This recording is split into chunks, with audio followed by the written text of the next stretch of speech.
Welcome to Mukta series. অনেকদিন ধরেই video দেওয়া হচ্ছিল না। এর প্রধান কারণ হলো, প্রথমত ঈদের ছুটি গিয়েছে। ঈদের ছুটির পরে আমাদের পরিবারের একজন অনেক বেশি অসুস্থ হয়ে যায়। তো তার দেখাশোনা, তাকে নিয়ে ডাক্তারের কাছে যাওয়া, এগুলো করতেই অনেক সময় চলে যায়, যার ফলে আমি আর ভিডিও বানাতে পারিনি। তো এখন আলহামদুলিল্লাহ সবাই ভালো আছে, তাই নতুন ভিডিও নিয়ে চলে আসলাম। তো চলো শুরু করছি।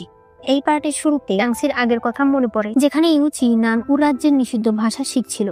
সে বলে, শত্রুর ভাষা জানা থাকলে তাহলে লড়াইয়ের সুবিধা হয়। জাংসি বলে, হ্যাঁ, শত্রুকে ভালো করে চেনা হলে লড়াইয়ের প্রয়োজনই পড়ে না, সমঝোতার মাধ্যমে সবকিছু সমাধান করা যায়। এরপরে জাংসি যখন নানউ রাজ্যে যায়, তখন সেও নানউর ভাষা শেখে। বর্তমানে জাংসি বলে, আগের বার ইউচি আমার সঙ্গে দেখা হওয়ার পরে নানউর ভাষা শিখেছিল, কিন্তু এবার আগে থেকেই ও জানে। এবার অনেক কিছুই চেঞ্জ হয়ে গেছে। তবে এখন আমার কাজ হলো নাইটিঙ্গেল সেক্টর ভাইদের বাঁচানো। সে একটা চিঠি লিখে পাতা আঁকা একটা খামের ভিতরে দেয়। পরদিন জাংসি ইউচির সঙ্গে দেখা করতে আসে। সে বলে, আজ তো তুমি রাজপ্রাসাদে যাবে, তাই তোমার জন্য আমি একটা জিনিস এনেছি। আসলে ভাইয়াকে যেদিন আমি এই ধরনের পাউচ দিয়েছিলাম, ওই দিনই আমি তোমার জন্য আরেকটা বানিয়েছিলাম। এরপর সে সেটা ইউচিকে পরিয়ে দেয়, আর ওই সুযোগে সে ইউচির কাছ থেকে তার কমান্ডেন্টের ব্যাচ নিয়ে নেয়। তবে ইউচি সেটা বুঝতে পারে না। এরপরে জিন আর ইউচি রাজপ্রাসাদে চলে যায়। অন্যদিকে জাংসি জেলখানায় আসে। সে জেলখানার গার্ডদের বলে যে, আমি সাংচির সঙ্গে দেখা করতে চাই। এটা আমাকে ইউচি বলেছে, সে রাজপ্রাসাদে আছে, তাই সে যেতে পারছে না। বদলে তার কুকুর এবং তার ব্যাচ আমার সঙ্গে দিয়েছে। ইউচির ব্যাচ দেখে সে সকল গার্ডেরা তাকে যেতে দেয়। জাংসি সেখানে গিয়ে সাংচির সঙ্গে জোরে জোরে কথা বলতে থাকে। সে তাকে বলছিল, এখনো সময় আছে, সবকিছু স্বীকার করে নাও। তবে এরপর সে তার কাছে এসে একটা থাপ্পড় মারে। এরপর ধীরে ধীরে বলে, আমি যা বলছি তা শোনো। তুমি এরপর শহরের ভাঙা টেম্পলে যাবে। এরপর আবারও সে জোরে জোরে কথা বলতে থাকে। পরে আবার ধীরে তাকে বলে, তোমার বিচ্ছুটা কোথায়? মানে সাংচির সঙ্গে একটা বিচ্ছু থাকে। জাংসি সেই বিচ্ছুর কথা জিজ্ঞেস করছে। সাংচি ইশারা করে দেখায় পাশের বক্সে রয়েছে। জাংসি এরপর চালাকি করে সে বক্সটা খুলে দেয় আর সেখান থেকে চলে আসে। এরপর সে মনে মনে বলতে থাকে, আমি তোমাদের জন্য এখন শুধুমাত্র এইটুকুই করতে পারছি। এদিকে ইউচি সে লিন নামের দাসীকে ধরে ফেলে। তবে সে তাকে বলে, শোনো, আমি দেখলাম তোমার কাছ থেকে এই রুমালটা পড়ে গেছে, এটা নিয়ে নাও। তবে সেই মেয়েটা বলে, এই রুমালটা আমার না। সে নিজের রুমাল দেখায়। ইউচি বলে, আরে আমি নিজে দেখলাম রুমালটা তোমার কাছ থেকে পড়লো, এখন তুমি না করছো? এখন মানুষ কি মনে করছে, যা আমি তোমাকে হ্যারেস করছি? তখনই জিন সেখানে আসে। সে বলে, কি হয়েছে? মেয়েটা বলছে যে রুমালটা তার নয়, তারপর আপনি কেন ওকে ডিস্টার্ব করছেন? ইউচি বলে, মানে কি? আমি দেখেছি তোমার কাছ থেকে এটা পড়েছে। তখনই সে দাসীদের হেড এসে বলে, এটা একটা ছোট ব্যাপার, পরে সমাধান করি। কিন্তু ইউচি বলে, এটা ছোট ব্যাপার কি করে হলো? এটা আমার সম্মানের ব্যাপার। তখন দাসীদের সে হেড বলে, এই রুমালটা যদি তোমার হয় তাহলে নিচ্ছ না কেন? সেই দাসী আর কোনো উপায় না পেয়ে বলে, হ্যাঁ, এটা আমারই, পড়ে গিয়েছিল। ইউচি রুমালটা দিয়ে বলে, এই রুমালে বিষ রয়েছে। এটা শুনে তো দাসী বলে, কিন্তু এই রুমাল আমার না। জিন বলে, এইমাত্র তুমি বললে যে এই রুমাল তোমার। তখন সেই মহিলা তাকে সার্চ করতে বলে, আর তার জামার ভেতরে একটা ছোট্ট বিষের প্যাকেট পাওয়া যায়। এই দাসী তখন নিচে বসে বলে, ওরা আমাকে বাধ্য করে বলেছে মহারাজের খাবারে বিষ দিতে। জিন এই মেয়েটাকে বন্দি করতে বলে। একটু পরে মহারাজ মাঠে আসে। সবাই তাকে সম্মান জানায়। ওই সময় হঠাৎ করেই আকাশ কালো হয়ে যায়, চারদিকে ধুলা উঠতে থাকে। আসলে এখন সূর্যগ্রহণ হচ্ছে। সেখানে মোটামুটি বিশৃঙ্খলা শুরু হয়ে যায়। এর মাঝে এক লোক একটা চাকু নিয়ে মহারাজকে আক্রমণ করতে যায়। তবে তখন ইউচি সেই চাকুর সামনে চলে আসে, আর আঘাত তার গায়ে লেগে যায়। জিন দৌড়ে গিয়ে ইউচিকে ধরে। মহারাজ বলে, তুমি কে? ইউচি বলে, আমি অ্যাডমিনিস্ট্রেশন সিকিউরিটি অফিসের কমান্ড্যান্ট ইউচি। এরপর তার চিকিৎসা করা হয়। ডাক্তার বলে যে আপাতত সে ভালো আছে, তবে এখন অনেক দিনই তাকে ওষুধ খেতে হবে আর বিশ্রামে থাকতে হবে। মহারাজ তার কাছে গেলে ইউচি মহারাজ বলে ডাক দেয়। তখন মহারাজ বলে, এখানে আমাকে মহারাজ বলে ডাকতে হবে না। ইউচি চলে যেতে চাইলে মহারাজ বলে, তুমি কি সত্যি মনে করো একজন বাবা তার ছেলেকে চিনতে পারবে না? এখন আমাদেরকে ইউচির আসল পরিচয় দেওয়া হয়। সে হলো এই রাজ্যের সপ্তম রাজকুমার ইউজিন। মহারাজ বলে, আমি হয়তো সামনাসামনি তোমাকে দেখিনি, তবে আমি প্রতি বছরই তোমার ছবি দেখেছি। সেই ইউচিকে ধরতে গেলে ইউচি সরে যায়। এখানে সিন কাট হয়ে যায়। পরের সিনে দেখা যায় মহারাজ আবার বাইরে এসেছে। সবাই বলতে থাকে, সেই অ্যাসাসিনকে এখনো ধরা যায়নি। ইউচি বলে, সেই অ্যাসাসিন এখানেই আছে। এরপরে প্রত্যেকটা লোককে এক বালতি করে পানি দেওয়া হয়, আর প্রত্যেকের গায়ে সেই পানি ঢালতে বলা হয়। সবাই পানি ঢালার পর ইউচি বলে, যে আক্রমণ করেছিল আমি তার গায়ে এক ধরনের পাউডার দিয়ে বুকে আঘাত করেছিলাম। পানি ঢালার ফলে সেটা ভেসে উঠবে। যার বুকে হাতের ছাপ থাকবে সেই হলো আসল কালপ্রিট। দেখা যায় একজনের বুকে হাতের ছাপ ভেসে উঠেছে। সবাই মিলে তাকে ধরে ফেলে।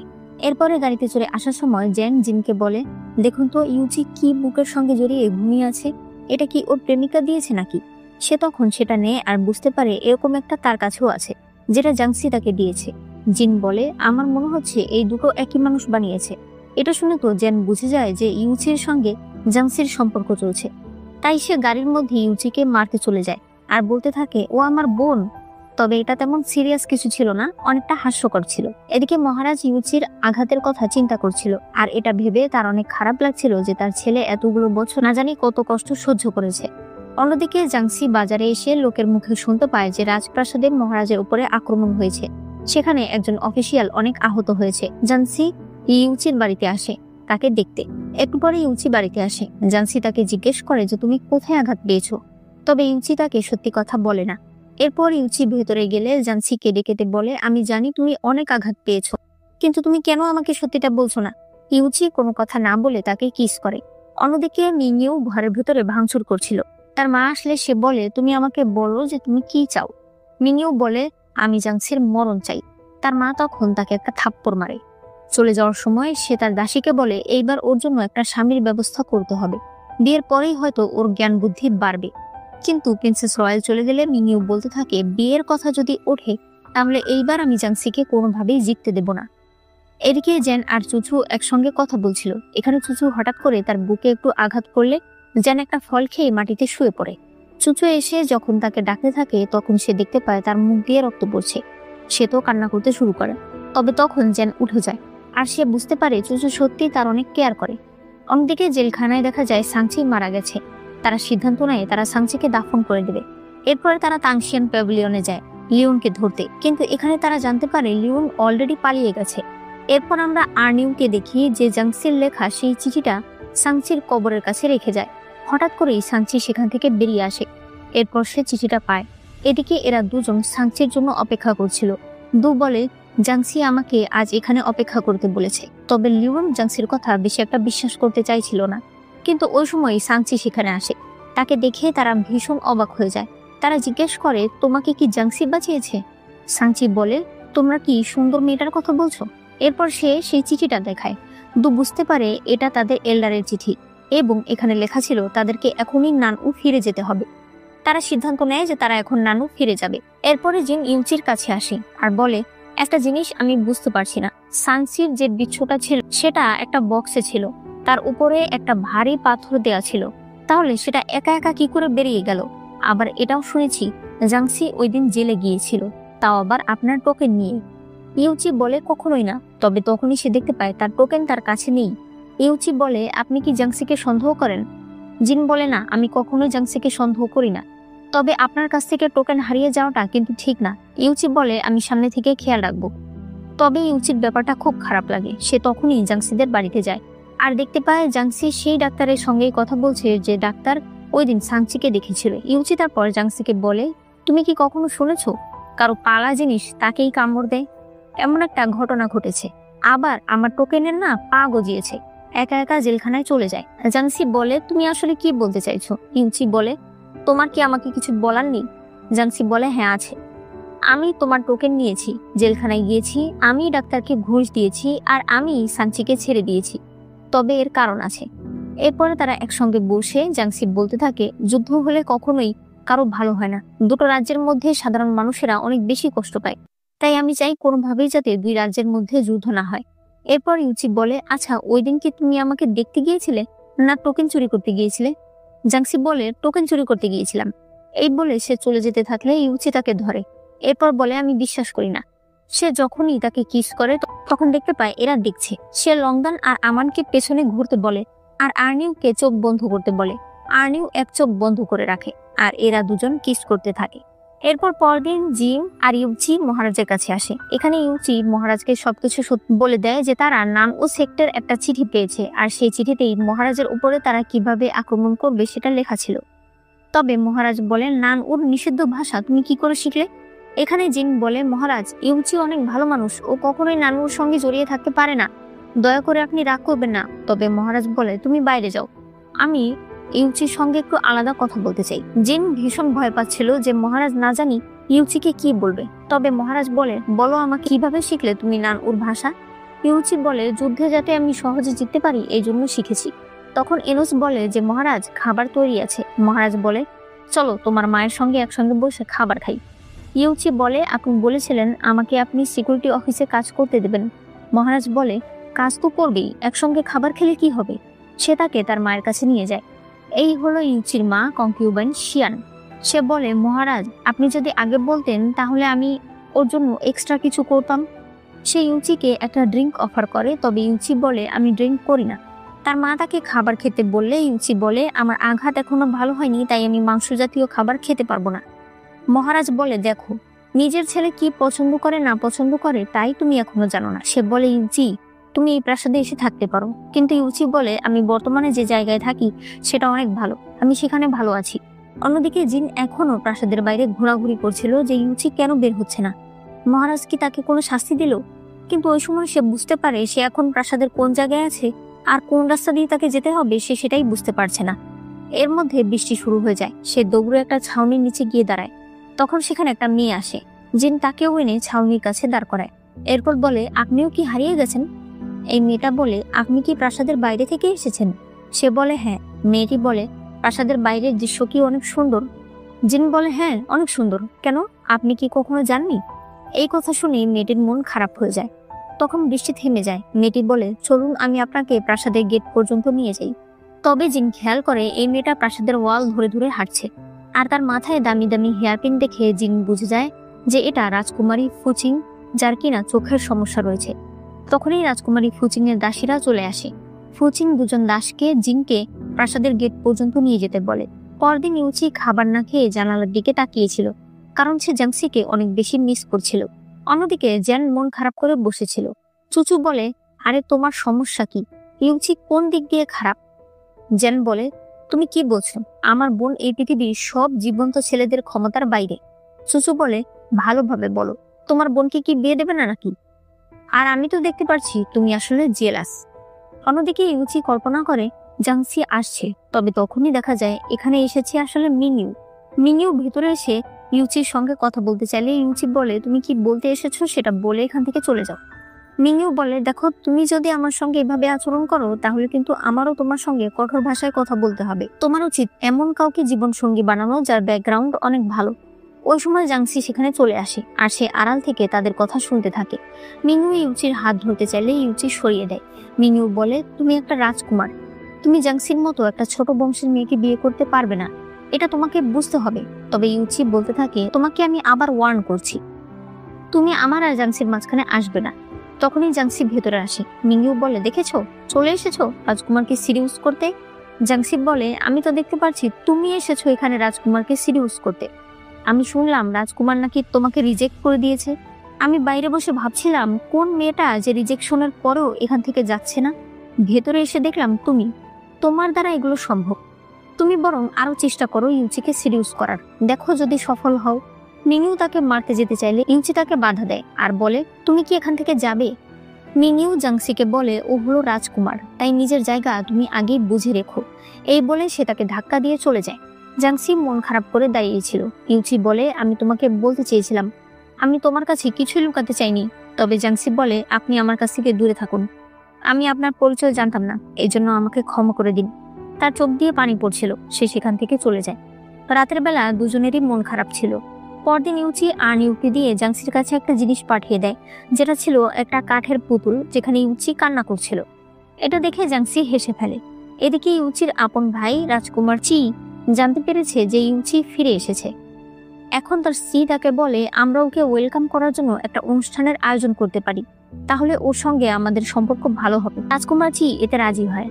তাই সে ইউচির কাছে অনেক উপহার নিয়ে চলে আসে আর তাকে বলে, তোমার ভাবি তোমার আসার উপলক্ষে একটা অনুষ্ঠানের আয়োজন করেছে, তোমাকে কিন্তু আসতেই হবে। সে তাকে নিমন্ত্রণ পত্র দেয়। তারা যখন চলে যাচ্ছিল তখন লংদান জিজ্ঞেস করে, আপনি কি যাবেন?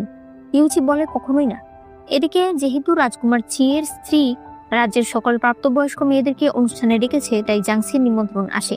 তবে জাংসি বাড়ির লোকেদেরকে বলে দেয় যে সে যাবে না। রাতের বেলা এরা দেখা করতে আসে। উপরে লংদান আর আমান ছিল, নিচে ইউচি আর জাংসি ছিল। লংদান বলে, বলো না আমান, কিভাবে জাংসি ম্যাডামের রাগ কমানো যায়? আমাদের হুজুর ঠিক করে খাচ্ছে না, ঘুমাচ্ছে না। আমান বলে উনি মিথ্যা কথা বলেছে, তাই এটা ওনার প্রাপ্য। নিচে ইউচি ইশারা করে লংদানকে কিছু বলতে চাইছিল, তবে লংদান বলে আমাদের হুজুর কি এমন অন্যায় করেছে, এটা নিয়ে এত কিছু করার কি আছে?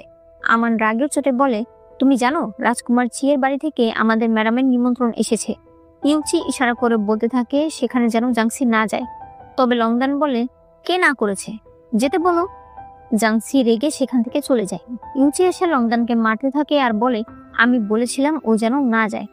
এরপরে আমরা যুবরাজকে দেখি, যে কিনা প্রিন্সেস রয়েলের সঙ্গে কথা বলছিল। সে বলে, ফুপু আপনি যদি না থাকতেন তাহলে আমি কখনোই যুবরাজ হতে পারতাম না। অর্থাৎ তারা একসঙ্গে অনেক আগে থেকেই মিলে আছে। তখনই মিনিউ সেখানে আসে। সে তার মাকে বলে, মা, রাজকুমার চি একটা অনুষ্ঠানের আয়োজন করেছে, আমি সেখানে যেতে চাই। যুবরাজ বলে, তুমি কি আমাদের ভাইদের মধ্যে কাউকে পছন্দ করে ফেলেছো নাকি? মিনিউ তখন তাদেরকে বলে যে সে ইউচি মানে ইউজিনকে পছন্দ করে ফেলেছে, তবে তার মা তাকে সরাসরি না করে দেয় যে তুমি যাই চাও তাই আমি তোমাকে দিতে পারবো, কিন্তু ইউজিনকে তুমি বিয়ে করতে পারবে না। এই বলে সে তার গার্ড দিয়ে মিনিউকে ঘরে নিয়ে যেতে বলে। একটু পরে যুবরাজ মিনিউর কাছে আসে। মিনিউ বলে, ভাইয়া আমি তো অনুষ্ঠানে যেতে পারছি না, তবে তোমাকে আমার হয়ে একটা কাজ করতে হবে। যুবরাজ বলে, আমি বুঝতে পেরেছি, তুমি চাও অনুষ্ঠানটা নষ্ট করে ফেলতে, তাই তো? ঠিক আছে, আমি করব। এরপরে জাংসিরা অনুষ্ঠানে পৌঁছে যায়। এখানে এক পাশে রাজ্যের সব উচ্চ বংশের সুন্দরী মেয়েরা ছিল, আরেক পাশে সব রাজকুমাররা ছিল। হঠাৎ করেই সেখানে যুবরাজ আসে। সে রাজকুমার চিকে বলে, তুমি অনুষ্ঠানের আয়োজন করেছো অথচ আমাকে ডাকলে না কেন? রাজকুমার চি বলে, এটা শুধুমাত্র ভাইয়েরা একসঙ্গে বসে একটু ডিনার করছি। রাজকুমার বলে, তো আমি কি তোমার ভাই না? সে ভেতরে চলে যায়। এরপর সে ইউচিকে বলে, ও তুমি তাহলে আমাদের সপ্তম ভাই, তুমি আসবে এটা আমাকে কেউ বললো না কেন? ঠিক আছে, চলো তুমি আসো উপলক্ষে আমরা ড্রিঙ্ক করি। ইউচি বলে, ভাইয়া আমাকে ক্ষমা করবেন, কিন্তু আমি ড্রিঙ্ক করতে পারি না, আমি বরং চা খাই। তবে যুবরাজ এই কথাতে রেগে যায়। সে চাটা ছুঁড়ে ফেলে দেয় আর বলতে থাকে, আমি যখন বলেছি তখন তোমাকে খেতেই হবে। ইউচি এরপর একটা চাকু বের করে। চাকুটা দিয়ে সে ধীরে ধীরে একটা ফল কাটে আর বলতে থাকে, আমি যখন আর্মিতে জয়েন করি তখনই আমাকে বলে দেওয়া হয় যে আমরা কখনো ড্রিঙ্ক করতে পারবো না। যদি আমাদের মধ্যে কেউ ড্রিঙ্ক করে সেটা একটা গুরুতর অপরাধ, এজন্য আমার শাস্তি হবে। কিন্তু যেহেতু যুবরাজ আমাকে আদেশ দিয়েছে, এটা তো আমাকে পালন করতেই হবে। যুবরাজ বলে, তুমি কি আমাকে হুমকি দিচ্ছ? ইউচি বলে, একদমই না। সে সেটা খেতে চায়, তবে যুবরাজ তার হাত ধরে ফেলে আর বলে, আমি তো মজা করছি। এখানে যুবরাজ ভালো করেই বুঝতে পেরেছে যে সে যদি জোর করে ইউচিকে ড্রিঙ্ক করায় তাহলে তাকেই শাস্তি পেতে হবে। এরপরে সবাই খাবার খেতে থাকে। হঠাৎ করে জাংসির কাশি আসতে শুরু করে। আসলে খাবারে অনেক বেশি ঝাল ছিল। যুবরাজ তাকে দেখে বলে, এই মেয়েটাকে? তখন রাজকুমার চি তার পরিচয় দেয়। যুবরাজ জাংসিকে ডাকতে বলে, কিন্তু ইউচি বলে এটা ভালো দেখাবে না। যুবরাজ বলে, কেন ভালো দেখাবে না? আমি একটা মেয়েকে দেখতে চাই, সেটা দেখতে পারবো না? আমি তো দেখছি ইউচি বারবার এই মেয়েটাকে দেখছে। সে মাঝখানের আবরণ সরাতে বলে। এরপর জাংসি দাঁড়িয়ে নিজের পরিচয় দেয়। যুবরাজ বলে, ও তুমি আসলেই অনেক সুন্দর। সে উপহার হিসেবে তাকে একটা খাবার পাঠিয়ে দেয়। সে বলতে থাকে, এই খাবারটা দেখতেও অনেক সুন্দর, কিন্তু এর স্বাদ একদম বাজে। জাংসি তখন বলে, আপনি আমাকে উপহার দিয়েছেন, আমারও তো উচিত আপনাকে উপহার দেয়া। সে বলে, আপনি যুবরাজ হওয়া সত্ত্বেও একটা ভাইয়ের সঙ্গেও আপনার সম্পর্ক ভালো না, তাই আমি আপনাকে কিছু মিষ্টি পাঠিয়ে দিচ্ছি যাতে আপনার মুখটা একটু মিষ্টি হয়, আর সাদা ওয়াইন পাঠিয়ে দিচ্ছি যেটাতে আপনি নিজের চেহারাটা ভালো করে দেখতে পারেন। যুবরাজ প্রচন্ড রেগে যায়। সে কিছু একটা ছুঁড়ে মারতে চাইলে ইউচি তার মুখে গরম চা ছুঁড়ে মারে। এরপর দেখা যায় সবাই মহারাজের কাছে দাঁড়িয়ে আছে। মহারাজ বলে, কি এমন ঘটনা ঘটেছিল যে রাজ্যের সাধারণ পরিবারের কয়েকটা মেয়ের সামনে তোমাদেরকে এরকম করতে হলো? যুবরাজ বলে, ইউচি সবার সামনে আমার উপর অ্যাটাক করেছে। ইউচি বলে, কারণ তুমি অন্যায় করেছো, একটা মেয়েকে আজে বাজে মন্তব্য করেছো। মহারাজ তাদেরকে থামায় আর বলে, রাজবংশের প্রধান কথাই হলো যে ভাই বোন একত্রে মিলে থাকবে, তোমাদের এগুলো কি ধরনের ব্যবহার? তারা নিচে বসে ক্ষমা চাইতে থাকে। মহারাজ তাদের সবাইকেই শাস্তি দিতে বলে। তবে এনোস বলে, বাকি রাজকুমাররা ঠিক আছে, কিন্তু ইউজিন এখনো নিজের কোনো টাইটেল পায়নি, তাই তাকে তো নিয়ম অনুসারে শাস্তি দেওয়া যাবে না। মহারাজ বলে, তাহলে বলো এখন কোন টাইটেলটা বাকি আছে? মহারাজ ইউচিকে রাজকুমার ইয়ান ঘোষণা করে দেয়। তবে ইউচি এতে বেশি খুশি ছিল না। মহারাজ বলে, দেখো তুমি রাজবংশের, তাই কখনো না কখনো তোমাকে ঝামেলায় পড়তেই হবে। তার চেয়ে বরং তুমি রাজবংশের টাইটেল সাথে নিয়ে চলো, এতেই সবকিছু ভালো হবে। এদিকে জাংসির বাবা জানতে পেরেছে যে জাংসি আর ইউচি একজন আরেকজনকে পছন্দ করে, তাই সে ইউচির সঙ্গে কথা বলতে তার বাড়িতে আসে। তবে দেখতে পায় ইউচি বাড়িতে নেই। এজন্য তার ব্যাপারে সকল তথ্য জানার জন্য তারা জিংয়ের কাছে আসে। জাংসির বাবা বলে, আমি জানি ইউচি অনেক ভালো পরিবারের ছেলে, হয়তো তার পরিবারের কেউই ভালো কোনো পজিশনে যেতে পারেনি, তবে সে তো গেছে। তাই জিন সাহেব, আমি ইউচির ব্যাপারে আরেকটু জানতে চাই। জিন বলে, আপনি কি ওনার আসল পরিচয় জানেন না? তারা বলে, না, কেন? ওনার আসল পরিচয় বলতে কি? জাংসির বাবা বলে, ও কি অনাথ? জেন বলে, আমাদের কোনো অসুবিধা নেই, আমরা জানি যে ও অনেক ভালো ছেলে, তবে ওর ব্যাপারে সত্যগুলো আপনি আমাদেরকে বলুন। জিন তখন বলে, ইউচি হলো রাজবংশের ছেলে, সে বর্তমানে রাজকুমার ইয়ান। এটা শুনে তো তাদের দুজনের মাথাই নষ্ট হয়ে যায়। তারা দৌড়ে বাইরে চলে আসে। জেনের বাবা বলে, আর একটু হলেই না জানি রাজকুমারের ব্যাপারে আর কি কি বলে ফেলতাম। তবে জাংসিকে রাজ পরিবারে বিয়ে দেওয়া চলবে না, চলো আমাদের অন্য একটা উপায় বের করতে হবে। এদিকে ইউচি সরাসরি চলে আসে জাংসির কাছে, তবে জাংসি তাকে দূরে দাঁড়াতে বলে। ইউচি বলে, বাবা আমাকে রাজকুমার ইয়ান ঘোষণা করেছে। জাংসি বলে, তাহলে তো ভালোই। তবে ইউচি ভেতরে চলে আসে আর সে বলে, আমি আমার পরিচয় কখনোই তোমাকে লুকাতে চাইনি। আমি ইউচি হই বা ইউজিন, সৈনিক হই বা রাজকুমার, আমার ফিলিংস সবসময় তোমার জন্য একই রকম। আর আমি যদি আমার নিজের পজিশন ভালো রাখতে পারি, তাহলে আমি তোমাকেও ভালো রাখতে পারবো। সে জাংসিকে কিস করতে যায়, তবে জাংসি তাকে থামিয়ে দেয়। সে বলে, আমার মনে হয় না আমাদের ভবিষ্যৎ এতটা সহজ হবে। ইউচি বলে, যদি কখনো আমার রাজকুমার হওয়াটা আমাদের মাঝখানে আসে, তাহলে আমি এই টাইটেল ছেড়ে দেব, তবে তোমাকে আমি কখনোই ছাড়বো না। সে তাকে জড়িয়ে ধরে। এদিকে জেন তো চুচুর সঙ্গে ভীষণ রাগ দেখাতে থাকে যে, তুমি কেন আমাকে বলনি যে ইউচি আসলে রাজকুমার? অন্যকে না বলো, অন্তত আমাকে বলতে পারতে। তোমার আর আমার মধ্যে সম্পর্ক কি? চুচু বলে, হ্যাঁ বলো, তোমার আর আমার মধ্যে সম্পর্ক কি? জেন কোনো কিছু না বুঝে সে বলে, তুমি আর আমি তো ভাই বোনের মতোই। এটা শুনে চুচু রেগে সেখান থেকে চলে যায়। এরপরে মিনিউ তার মাকে বলতে থাকে যে সে ইউচিকে সত্যিই পছন্দ করে। তার মা তাকে বলে, তুমি ওকে পছন্দ করো, কিন্তু ও তো তোমাকে পছন্দ করে না। তুমি কি মনে করো তোমার একার ভালোবাসা দিয়ে তুমি পুরুষের মন জয় করতে পারবে? মিনিউ বলে, তারপরও আমি ওকে চাই। এরপরে ইউচি নিজের প্রাসাদে যায়, যেই মহল বা প্যাভিলিয়ন এখন শুধুমাত্র তার। ইউচি এটাকে একদম জাংসির নিজের মহলের মতো সাজাতে চায়। এদিকে লিংশুই শহরের সেই কমান্ডেন্ট এখন এই শহরে চলে এসেছে। জানি বলে, তুমি অনেক ভালো একজন মানুষ, তুমি অনেক ভালো মেয়ে পেয়ে যাবে। তবে সে বলে, আমি সারা জীবন শুধুমাত্র একজনকেই ভালোবেসেছি, আর এটা তুমি ভালো করেই জানো। জানি এরপরে বলে, আসলে আমি সিদ্ধান্ত নিয়েছি আমি আর বিয়ে করব না, ইয়ানকে নিয়েই সারা জীবন কাটিয়ে দেব। সে বলে, ঠিক আছে, আমি তোমার জন্য 7 বছর অপেক্ষা করতে পারলে আগামী 7 বছরও পারবো। যদি কখনো তোমার মনে হয় তুমি তোমার সিদ্ধান্ত বদলাতে চাও, তাহলে আমাকে শুধু একবার জানিয়ে দিও। এই বলে সে চলে যায়। এরপরে জিন রাজপ্রাসাদে আসলে দেখতে পায় ফুচিং একটা পাখি নিয়ে খেলছিল। ফুচিং বলে, আমি আসলে ঘুড়ি ওড়াতে চাই, তবে আমি তো ভালো দেখতে পাই না। জিন বলে, আমার কাছে এক ধরনের ঘুড়ি আছে যেটা শব্দ করে, আপনি চাইলে আমি আপনাকে সেটা দিতে পারি। ফুচিং অনেক খুশি হয়ে তাকে সেরকম একটা ঘুড়ি এনে দিতে বলে। একটু পরে ইউচি জাংসিদের বাড়িতে আসে। সে সামনে জাংসির বাবাকে দেখতে পায়। জাংসির বাবা এখানে ইউচির প্রশংসা করে। এরপর সে বলে, আপনি সব দিক থেকেই ভালো, তবে আমি আমার মেয়েকে আপনার কাছে বিয়ে দিতে পারবো না। ইউচি ভীষণ অবাক হয়ে যায়। সে বলে, আমার কি কোনো খারাপ অভ্যাস আছে? আপনি আমাকে বলুন, আমি ঠিক করে ফেলবো। তবে জাংসির বাবা বলে, আমি আমার মেয়েকে একটা সাধারণ পরিবারে বিয়ে দিতে চাই, রাজবংশের সঙ্গে আমি কখনোই পারবো না। এরপরে ইউচিরা তদন্ত করছিল ওই দিন কোন জ্যোতিষীরা ছিল যারা কিনা মহারাজকে আগে থেকেই বলতে পারেনি যে গ্রহণ আসবে। তারা কি ইচ্ছে করে এটা করেছিল? আর ইউচি সাথে সাথে ওই রিপোর্টগুলো খুঁজছিল যখন তার জন্ম হয়েছিল। এদিকে জিন নিজের হাতে সেই ঘুড়িটা বানায়। শচিং রাজকুমারী ঘুড়ি দেখে ভীষণ খুশি হয়ে যায়, আর সেটা উড়াতে থাকলে জিন প্রাসাদের দেয়ালের এপার থেকে সেটা দেখতে পায়। সেও তখন অনেক খুশি হয়ে যায়। এই খবর মহারানীর কাছে চলে যায় যে রাজকুমারীকে এক অফিসিয়াল একটা ঘুড়ি গিফট করেছে।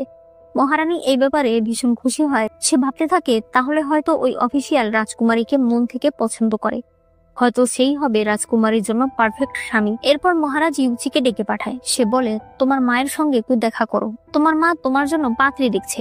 ইউচি বলে, আমার জন্য পাত্রী মা দেখবে? কিন্তু আমি যেখানে বড় হয়েছি সেখানে তো নিজের জন্য পাত্রী নিজেই দেখে। মহারাজ বলে, তুমি এখন রাজকুমার, কিছু নিয়ম কানুন তো আছেই। তোমার কি কাউকে পছন্দ? ইউচি মুচকি হাসলে তার বাবা বলে, সমস্যা নেই, তাকে ফ্লোরাল সেরেমনিতে নিয়ে এসো। তারপর তুমি তাকে পছন্দ করো, তাহলে নিয়মের সাথেই তোমার তার সঙ্গে বিয়ে হয়ে যাবে।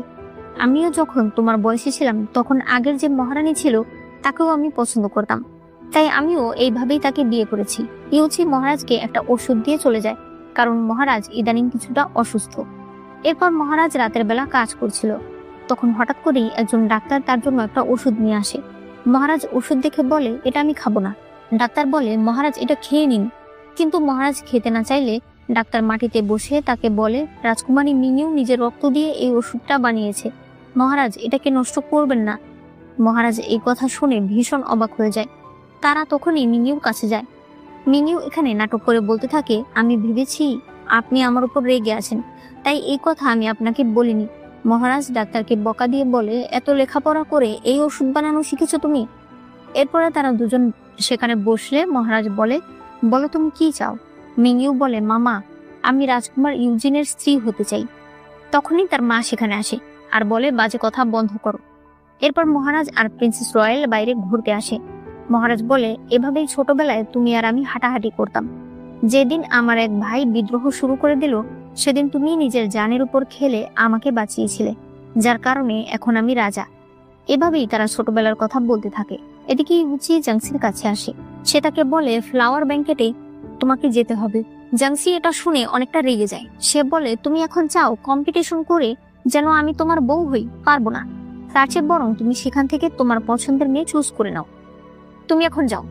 এরপর সে পেছনে তাকিয়ে দেখে সত্যি ইউচি চলে গেছে। তবে বাইরে আসলে দেখতে পাই ইউচি সেখানে দাঁড়িয়ে আছে।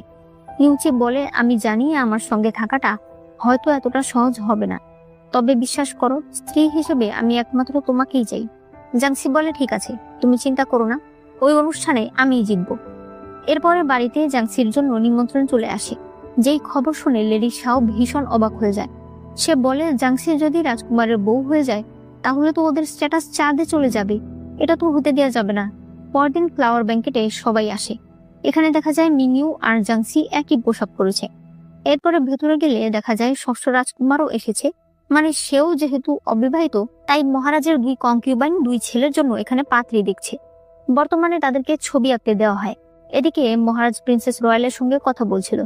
মহারাজ বলতে থাকে, তার আগের যে মহারানী, মানে যে মারা গেছে, সে শুধুমাত্র তাকেই পছন্দ করত।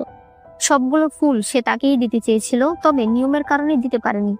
তখনই একজন জ্যোতিষী আসে এবং বলে, রাজকুমার ইয়ানের বিয়ে হলে রাজ্যে অনেক সমস্যা হতে পারে। তবে মহারাজ এই কথা বিশ্বাস করে না। এরপর সবার ছবি আঁকা শেষ হলে মহারাজ সেখানে আসে। প্রথমে মিনিউর ছবি দেখানো হয়, যেটা সুন্দর ছিল, তাই মহারাজ মিনিউকে একটা ব্রেসলেট উপহার দেয়। এরপর জাংসির ছবি দেখলে দেখা যায় সেটা একদম সাদা। প্রিন্সেস রয়্যাল বলে, খারাপ ছবি আঁকে সেটা না হয় মানলাম, কিন্তু সাদা খাতা জমা দেওয়ার সাহস কি করে হলো ওর? এরপর জাংসিকে ডেকে পাঠানো হয়। মহারাজ বলে, তুমি সাদা কাগজ কোন সাহসে জমা দিলে? জাংসি বলে, আমি 2 ঘন্টা ধরে একটা ছবি এঁকেছি, সেটা সাদা কেন হবে? সে সেখানের লোকটাকে বলে, আপনি তো নিজের চোখেই দেখেছেন আমি ছবি এঁকেছি। সে লোক বলে, মিথ্যে কথা, আমি শুধু দেখেছি তুমি ব্রাশ হাতে নিয়ে বসে আছো।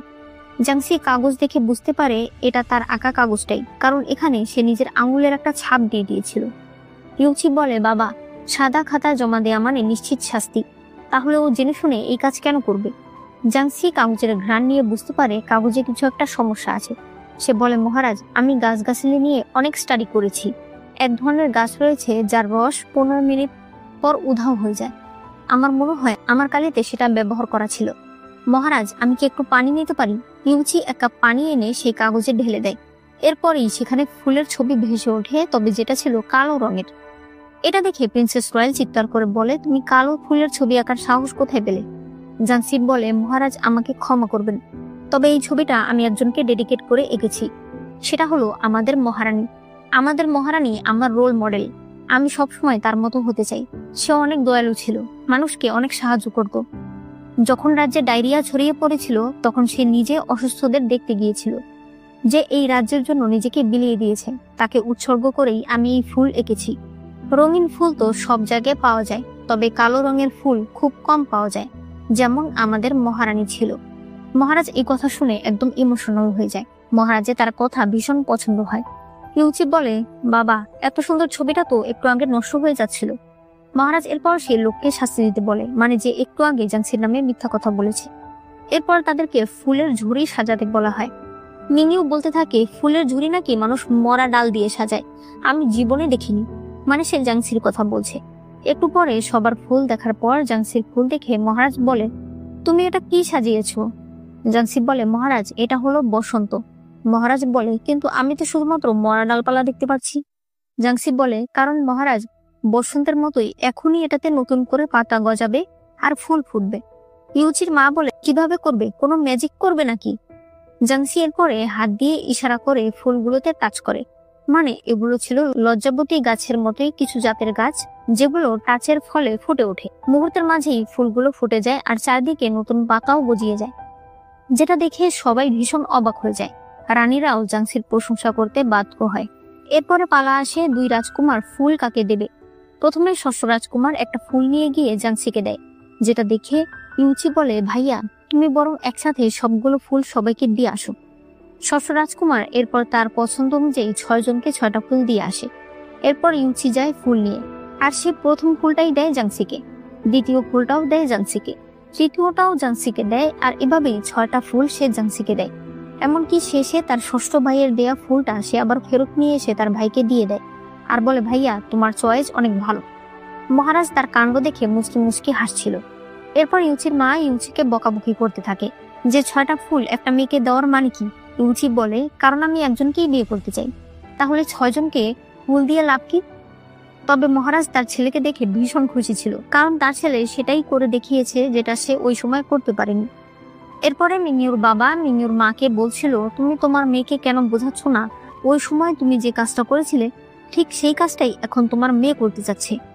সুকেকে তুমি শান্তিতে থাকতে দাওনি, অন্তত ওর মেয়েটাকে শান্তি দাও। মিনিউর মা বলে, মনে হচ্ছে যে মিনিউ তোমার মেয়ে না, জাংসি তোমার মেয়ে। নাকি এটা আবার সত্যি কথা? মিনিউর বাবা রেগে গেলে মিনিউর মা তাকে একটা থাপ্পড় মারে আর বলে, ওর জন্য এখনো তুমি আমার সঙ্গে চিৎকার করছো? মিনিউ এসব কিছুই শুনতে পায়। এরপর মিনিউ বাইরে আসলে দেখতে পায় দাসীরা ফুল নিয়ে হাসাহাসি করছে। তার প্রচন্ড রাগ উঠে যায় আর সে পুরো ফুলের বাগানটাই জ্বালিয়ে দেয়। এরপরে তার মা তাকে বলতে থাকে, কিছু কিছু জিনিস আছে যা জোর করে পাওয়া যায় না। মিনিউ বলে, আমি ওকে কাছ থেকে দেখেছি, আমি দেখেছি ও কতটা ভালো, আমি শুধুমাত্র ওকেই চাই আমার জীবনে। প্রিন্সেস রয়েলের তখন অতীতের কথা মনে পড়ে, যখন জেনারেল চুই রাজপ্রাসাদে এসেছিল। প্রিন্সেস রয়েল বলে, আমাকে বাঁচানোর জন্য আপনাকে ধন্যবাদ। এরপরে জেনারেল ভেতরে গেলে মহারাজ বলে, রাজ্যের এত বড় বিদ্রোহ সামলানোর জন্য পুরস্কার হিসেবে আমি আমার একমাত্র বোনের বিয়ে আপনার সঙ্গে দিতে চাই। জেনারেল বলে, মহারাজ আপনার কথা শুনে আমি খুশি হয়েছি, তবে আমি অলরেডি একজনের সঙ্গে এঙ্গেজ, তাই আমি এই বিয়ে করতে পারবো না। এই কথা শুনে প্রিন্সেস রয়েল অর্থাৎ রোয়াংইয়ানের মনটাই ভেঙে যায়। বর্তমানে সে তার মেয়েকে বলে, ঠিক আছে, তুমি যাকে ভালোবাসো তাকেই পাবে। এরপরে জাংসির কাছে মহারাজের আদেশনামা আসে যে মহারাজ ইউচির সঙ্গে জাংসির বিয়ে ঠিক করেছে। বাড়ির সবাই ভীষণ খুশি ছিল, কিন্তু লেডি শাওয়ের এই জিনিসগুলো একদমই ভালো লাগছিল না। জাংসির বাবাও এই বিষয়টাতে একদমই খুশি ছিল না। সে কোনোভাবেই জাংসিকে রাজপ্রাসাদে বিয়ে দিতে চায় না। এদিকে মিনিউ তো চিৎকার করে কান্না শুরু করে দিয়েছে। তার মা তাকে বোঝায় যে জাংসি এই পৃথিবীতেই থাকবে না, তাই তোমাকে এগুলো নিয়ে ভাবতে হবে না। এরপর জাংসির বাবা জাংসির মায়ের ছবি বের করে আর বলে, আমি কোনোভাবেই এই বিয়েটা আটকাতে পারছি না, তুমি কি উপর থেকে দেখছো আমি এখন কি করব? সে কল্পনা করে জাংসির জন্মের পরে জাংসির মা প্রচন্ড অসুস্থ হয়ে যায়। সে জাংসির বাবাকে বলে, তুমি আমার জীবনের সব থেকে প্রিয় মানুষ, তোমাকে বিয়ে করে আমি কোনোদিন অনুশোচনা করিনি, তোমাকে কিন্তু আমাদের সন্তানদের দেখে রাখতে হবে। আর এগুলো বলেই সে মারা যায়। জাংসির বাবা অনেক কাঁদে। মাঝরাতে হঠাৎ করেই জাংসি রক্তবমি করতে শুরু করে। আমান খুব ভয় পেয়ে যায়। সকালবেলা যখন বাড়ির সবাই এই বিষয়ে জানতে পারে, তখন তারাও অনেক টেনশনে পড়ে যায়। জেন আমানকে বলে, মনে করে বলো যে কাল বোন কি কি খেয়েছে। আমান তখন বলে যে লেডি শাও তাকে একটা আদা স্যুপ দিয়েছিল। একটু পরে লেডি শাও সেখানে আসলে আমান গতকালকের সব ঘটনা খুলে বলে যে কাল হঠাৎ করেই লেডি শাওয়ের দাসী জাংসির গায়ে ময়লা পানি ফেলে দেয়, এরপর আবার গোসলের জন্য ভালো পানি তৈরি করে দেয়। বিষয়টা তাদের কাছে অদ্ভুত লাগে, তবে পরে তারা মনে করে হয়তো জাংসি এখন রাজকুমারের স্ত্রী হতে চলেছে, তাই ভয়ে তারা এরকম করছে। এরপরে লেডি শাও এই স্যুপটা নিয়ে এসেছিল। লেডি শাও বলে, তোমরা ভাবছো এই স্যুপে কিছু আছে, ঠিক আছে আমি খেয়ে দেখাচ্ছি। এরপরে সে সেটা খেয়ে নেয়। একজন দাসী হয়ে বাড়ির মাস্টারদের সঙ্গে খারাপ ব্যবহার করার কারণে আমানকে পুরে ঘরে বন্দি করে রাখা হয়। ডাক্তার আসলে ডাক্তার বলে যে জাংসির কোনো সমস্যা নেই। তবে যদি কোনো সমস্যা না থাকে তাহলে সে রক্ত বমি কেন করছে আর অজ্ঞান হয়ে কেন পড়ে আছে? জাংসির দাদি বলতে থাকে, এই রক্ত একদম জাংসির মায়ের মতো মনে হচ্ছে। এটা শুনে জাংসির বাবা প্রচন্ড ভয় পেয়ে যায়। জ্যান চুচুকে গিয়ে জাংসির ব্যাপারে বলে। এরপরে চুচু জাংসির কাছে এসে তার খেয়াল রাখতে থাকে। একটু পরে জ্যান ইউচিকে এই কথা বলতেই ইউচি তাড়াতাড়ি তার কাছে চলে আসে। সে চুচুকে বলে যে আমাকে সত্যি করে বলো আসলে কি হয়েছে। চুচু এর পরে সবকিছুই খুলে বলে আর বলে যে জাংসির রোগ নাকি তার মায়ের মতোই লক্ষণ দেখা যাচ্ছে। ইউচি এটা শুনে একেবারে ভেঙে পড়ে। সে জাংসিকে ধরে কান্নাই শুরু করে দেয়। তখন জাংসির একটু একটু জ্ঞান ফিরে আসে। সে একটা ওষুধি গাছের নাম বলে। ইউচি বলে, এই ওষুধের কারণে কি তুমি অসুস্থ হয়েছো নাকি এই ওষুধ আনলে তুমি সুস্থ হবে? জাংসি মাথা নাড়ায়। আসলে এই ওষুধটির কথা তাকে নানউ সেক্টর এল্ডার বলেছিল। ইউচি তখনই বেরিয়ে পড়ে সেই ওষুধি গাছটি আনতে। কিন্তু ওষুধটি ছিল উঁচু পাহাড়ে, যেখানে উঠতে ইউচির অনেক কষ্ট হচ্ছিল। কিন্তু তারপরও সে সেই ওষুধি গাছ নিয়ে আসে। সে সেই গাছের রস বানিয়ে নিজের মুখে নিয়ে তারপর জাংসিকে খাইয়ে দেয়। ভোরে ডেকে জাংসির জ্ঞান ফিরে আসে আর সেই ইউচির অবস্থা দেখে বুঝতে পারে যে ইউচি কতটা কষ্ট করে এই ওষুধটা নিয়ে এসেছে। তখন ইউচিও উঠে যায়। সে বলে, আমি সবাইকে বলে দিই যে তুমি ভালো হয়ে গেছো। তবে জাংসি বলে, এখন না, আমি অসুস্থ না, তারা আমাকে বিষ দিয়েছে। আর এইবার লেডি শাওকে ধরার জন্য আমাদেরকে ফাঁদ পাততে হবে। তারা এখানেই একটা প্ল্যানিং করে। একটু পরে ইউচি জাংসির বাবার সঙ্গে আসে আর বলে যে সে জাংসিকে সুস্থ করতে পারবে।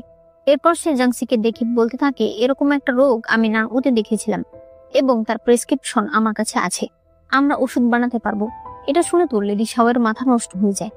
এদিকে এরা ওষুধ বানাচ্ছিল আর লেডি শাও বারবার শুধু দেখছিল যে কিভাবে এটাকে আটকানো যায়। এরপরে একটা নতুন দাসী সেখানে গেলে ইউচি দরজার আড়াল থেকে মুচকি মুচকি হাসতে থাকে। পরদিন লেডি শাওয়ের কাছে খবর আসে যে ইউচি একটা কাজে মহল থেকে বাইরে যাচ্ছে। তাই লেডি শাও লোকজন নিয়ে জাংসির প্যাভিলিয়নে যায় আর বলে যে তার একটা ব্রেসলেট হারিয়ে গেছে, যেটা কিনা অনেক দামি আর যেটা সে উত্তরাধিকার সূত্রে পেয়েছে, তাই এটা তাকে খুঁজে পেতেই হবে। ওই সময় দৌড়াদৌড়িতে সে আমানকে ওষুধের উপরে ধাক্কা দিয়ে দেয়, যার ফলে ওষুধ পড়ে ভেঙে যায়। জ্যান ভীষণ রেগে যায় আর এর মধ্যেই দরজা খুলে জাংসি বেরিয়ে আসে। একটু পর দেখা যায় বড় ম্যাডাম সবাইকে ডেকেছে। সে বলে, তোমাদের সাহস কি করে হলো আমাকে ঘুমের ওষুধ দেয়ার? আমাকে ঘুমের ওষুধ দিয়ে আমার নাকের ওষুধ নষ্ট করতে চেয়েছিলে তুমি? তবে লেডি শাও বলে, এটা একদম মিথ্যা কথা।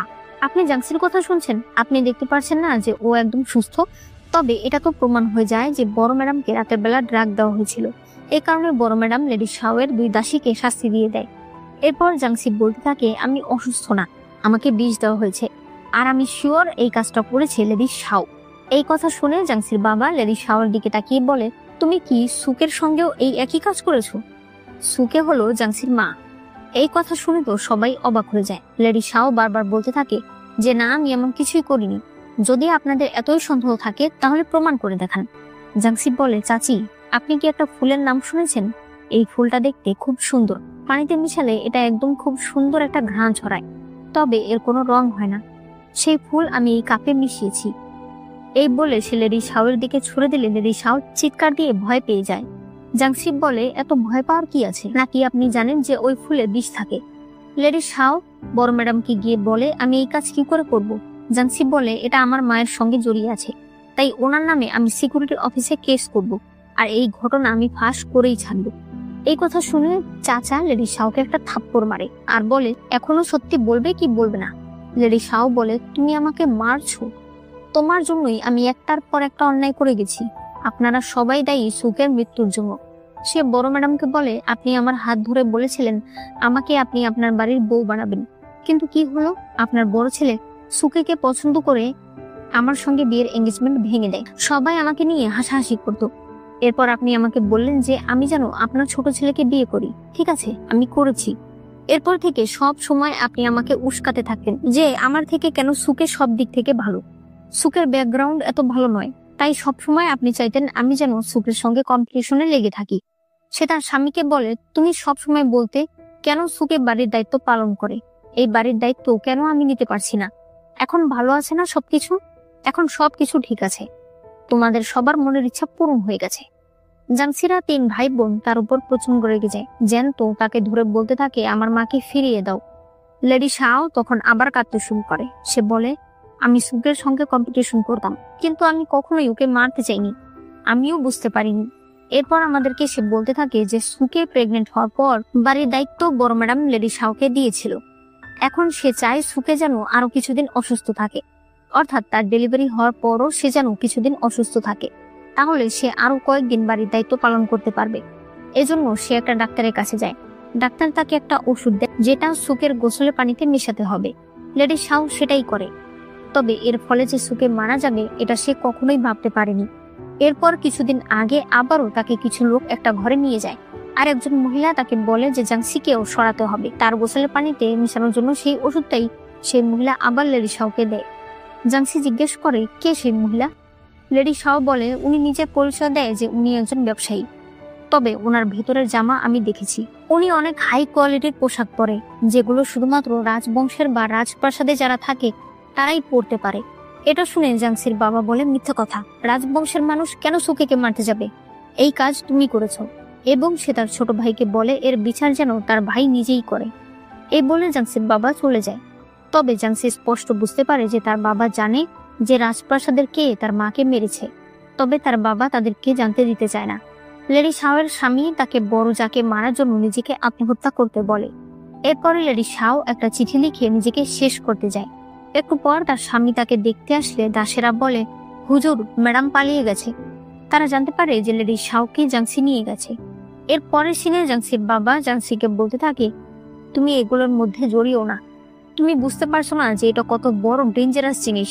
তবে জাংসি বলে আমি বুঝতে পারছি না আপনি কিসের ভয় পাচ্ছেন, তবে আমি যখন এই সত্যিটা জানতে পেরেছি তাহলে আমি এর গোড়া পর্যন্ত অবশ্যই যাব। সে যত বড় ক্ষমতাবান হোক না কেন, শাস্তি তাকে পেতেই হবে। জাংসির বাবা ইউচিকে বলে রাজকুমার, আপনি একটু ওকে বোঝান। তবে ইউচি বলে আমি জানি আপনি হয়তো চিন্তা করছেন, তবে জাংসি যা করবে আমি সবসময় তার সাথে থাকবো। জাংসির বাবা বলে ঠিক আছে, তাহলে অন্তত ওকে কষ্ট পেতে দিয়েন না।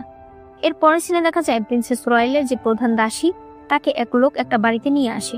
এখানে লেডি শাও তাকে বলে এই ওষুধে কাজ হচ্ছে না, ওষুধের আরো কিছু ডোজ লাগবে। সেই মহিলা তখন একটা রুমাল বের করে, এর মধ্যেই বাকিরা সেখানে চলে আসে। জাংসি কল্পনা করে এই ফুল নানউতে পাওয়া যায়, যে ফুল ওই দাসীর রুমালে ছিল। এরপরে সেই মহিলা যাতে সত্যি কথা বলে এই জন্য তাকে চরম ভাবে টর্চার করা হচ্ছিল। বারবার তার কানের সামনে ঝনঝন আওয়াজ করে তাকে এমন ভাবে বিরক্ত করে ফেলা হয় যে সে সবকিছু বলতে রাজি হয়ে যায়। সে বলে তোমার মাকে শুধুমাত্র তোমার বাবাই ভালোবাসতো না, আমাদের জেনারেল ছুঁয়েও তোমার মাকে অনেক পছন্দ করত। এমনকি এজন্য সে প্রিন্সেস রয়েলের সঙ্গে এঙ্গেজমেন্ট ভেঙে দেয়। তুমি ভাবতে পারছো প্রিন্সেস রয়েলের জন্য এটা কত বড় অসম্মানের। ইউচি বলে ওই বিষাক্ত ফুল কি করে প্রিন্সেস রয়েল পর্যন্ত আসলো। মহিলা বলে নানউর একটি মেয়ে আমাদের প্রাসাদে আসে এবং সেই এই ফুল দেখায়, আর এখন বর্তমানে নানউর সেই মেয়েটি মহারানীর প্যাভিলিয়নে একজন দাসী হিসেবে থাকছে। এর মধ্যেই প্রিন্সেস রয়েল তার লোকজন নিয়ে সেখানে চলে আসে। সে তার লোকজন দিয়ে ওই দাসীকে বের করে আর এরপর চলে যেতে চায়। তবে জাংসি তার গলায় নিজের হেয়ার পিন ধরে। তবে সে তো আর প্রিন্সেস রয়েলকে এভাবে মারতে পারবে না। এর মধ্যেই জেনারেল সেখানে চলে আসে। সে মহারাজের একটা আদেশ নিয়ে এসেছে যে মহারাজ এখনই ইউচিকে রাজপ্রাসাদে ডেকেছে। প্রিন্সেস রয়েল আবারও চলে যেতে চাইলে জাংসি বলে ওই দাসী যেতে পারবে না। উনি স্বীকার করেছে প্রিন্সেস রয়েল আমার মাকে মেরেছে, উনি থাকলে আমরা অবশ্যই এর বিচার পাবো। তবে সেই মহিলা বলে আমাকে দিয়ে ওরা জোর করিয়ে মিথ্যা কথা বলিয়েছে। প্রিন্সেস রয়েলের পর বাকিদেরকে নিয়ে চলে যায়। তবে জেনারেল জাংসিকে বলে তুমি আমাকে ভালো করে বলো তোমার মাকে কে মেরেছে। জাংসি সবকিছু তাকে খুলে বলে। এরপরে জেনারেল বাড়িতে গিয়ে সবকিছু ভাঙচুর শুরু করে। একটু পর সেখানে প্রিন্সেস রয়েল আসে। তারা দুজন এরপর একসঙ্গে কথা বলে। এখানেও প্রিন্সেস রয়েল সুকেকে নিয়ে আজেবাজে কথা বলছিল। জেনারেল বলে তুমি এখনো কেন ওর নামে এসব আজেবাজে কথা বলো, আমার কাছে ও এই পৃথিবীর সব থেকে সুন্দরী এবং ভদ্র মেয়ে ছিল। প্রিন্সেস রয়েল বলে এই জন্যই তো ওকে মেরে ফেলেছি, যাতে ও তোমার হৃদয়ে সবসময় একই রকম থাকে। জেনারেল এরপর রেগে গিয়ে বলে আমি অলরেডি তোমাকে বিয়ে করেছি, তারপরও তুমি ওকে কেন মারলে। প্রিন্সেস রয়েল বলে কারণ ও তোমাকে ছাড়েনি, আমাদের বিয়ের পরেও তুমি ওর সঙ্গে লুকিয়ে টেম্পলে দেখা করেছো। তখন সে কল্পনা করে একদিন তার কাছে খবর আসে যে জেনারেল টেম্পলে গেছে। সেও সেই টেম্পলে যায়। তবে বাহির থেকে সে সুকের ঘোড়ার গাড়ি দেখতে পায় এবং বুঝতে পারে টেম্পলের ভেতরে সুকে আছে। অথচ বাস্তবতা হলো তারা দুজন কিন্তু দুই গেট দিয়ে এসেছিল এবং তারা একজন আরেকজনকে দেখেও নি। কিন্তু প্রিন্সেস রয়েল তো এটা জানতো না, সে হিংসার বশে সুকেকে মেরে ফেলেছে। এগুলো শুনে জেনারেল তাকে এক কাপ ওয়াইন দিয়ে বলে তুমি এটা খেয়ে নাও আর আমাকে মুক্তি দাও, এটা খাওয়ার পর তোমার আর আমার মধ্যে কোনো সম্পর্ক থাকবে না। প্রিন্সেস রয়্যালের অনেক খারাপ লাগছিল, তবে তারপরও সে সেটা খেতে চায়। কিন্তু তখন জেনারেল ধাক্কা দিয়ে সেটা ফেলে দেয়, আর দেখা যায় সেই ওয়াইনে আসলে বিষ ছিল। প্রিন্সেস রয়্যাল বলে, তুমি আমাকে মারতে চেয়েছিলে, ওই মহিলার জন্য এখনো তুমি আমাকে মেরে ফেলতে চাও? সেও তখন বলে, ঠিক আছে, আজকের পর থেকে তোমার আর আমার মধ্যে কোনো সম্পর্ক নেই। জেনারেল সেখান থেকে চলে আসে। এরপরে মহারাজের কাছে ইউচি আসলে মহারাজ বলে, চলো একসঙ্গে তীর ছুঁড়ে মারি। তারা দুজনেই একই সাথে তীর মারে। মহারাজ বলে, একটা কথা আমার তোমাকে বলার ছিল। জ্যোতিষীরা বলছে জাংসিকে বিয়ে করলে তোমার এবং রাজ্যের অনেক ক্ষতি হতে পারে। এজন্য তোমার আরো একজনকে বিয়ে করতে হবে। সবচেয়ে ভালো হলো মিংইউ। তুমি যদি দুজনকে একসঙ্গে বিয়ে করো তাহলে তোমার উপর থেকে সকল সমস্যা কেটে যাবে। ইউচি বলে, আমি এই সকল বিশ্বাস করি না, আর আমি আগেই আমার সিদ্ধান্ত নিয়ে ফেলেছি। আমি জীবনে একটাই বিয়ে করব। এরপর সে সামনে গিয়ে একটা তীর ছুঁড়ে ফেলে দেয় আর বলে, আর শুধুমাত্র জাংসিকেই করব। মহারাজ বলে, আরেকবার ভেবে দেখো। তবে ইউচি বলে, ভাবার কিছুই নেই, আমার একমাত্র পছন্দ জাংসি, এবং বিয়ে আমি শুধুমাত্র তাকেই করব। এই কথা বলে সে সেখান থেকে চলে যায়। মহারাজ তার এনোজকে বলে, আমার অন্য রাজকুমারদের যদি বলি যে তোমরা একের অধিক বিয়ে করতে পারবে, তারা মনে হয় খুশিতে লাফাতে থাকবে। আর এই ছেলে দেখছি প্রচন্ড জেদি আর শক্ত, একদম পাথরের মতো। রাতের বেলা জাংসির বাবা ইউচির সঙ্গে দেখা করতে আসে। সে বলে, একটা কথা আমি অনেকদিন ধরেই লুকিয়ে রেখেছি, কাউকে বলিনি। আসলে আপনার ভাগ্য খারাপ নয়, বরং আরো ভালো। যেদিন আপনার জন্ম হয় ওই সময় আমি অ্যাস্ট্রোনমিতে ছিলাম। তখন আমি দেখেছি ওই দিন অনেক ভালো একটা দিন ছিল। তবে এরপর জাংসির বাবার কাজের জায়গায় আরো দুজন লোক আসে, অর্থাৎ তাদের শিফট চেঞ্জ হয়ে যায়। জাংসির বাবা এরপর তার নিজের সকল গণনা ওই লোকেদেরকে দিয়ে চলে যায়। এরপরে সেই লোকেরা আলোচনা করতে থাকে, আর জাংসির বাবার সেই গণনাটা পুড়িয়ে ফেলতে থাকে, যেখানে তারা বলছিল যে প্রিন্সেস রয়্যাল তাদেরকে বলেছে যেন তারা এই রিপোর্ট দেয় যে সপ্তম রাজকুমার খুবই খারাপ ভাগ্য নিয়ে জন্মেছে। এতে দুইটা লাভ হবে। প্রথমত, নানউর সঙ্গে একটা ছোট্ট যুদ্ধে জেনারেল জুই হেরে গেছে, তাহলে এটা প্রমাণ হয়ে যাবে যে জেনারেল অনেক খারাপ একটা সৈনিক। আর ইউচির মায়েরও অনেক বদনামি হবে যে সে একটা খারাপ ভাগ্যের ছেলেকে জন্ম দিয়েছে।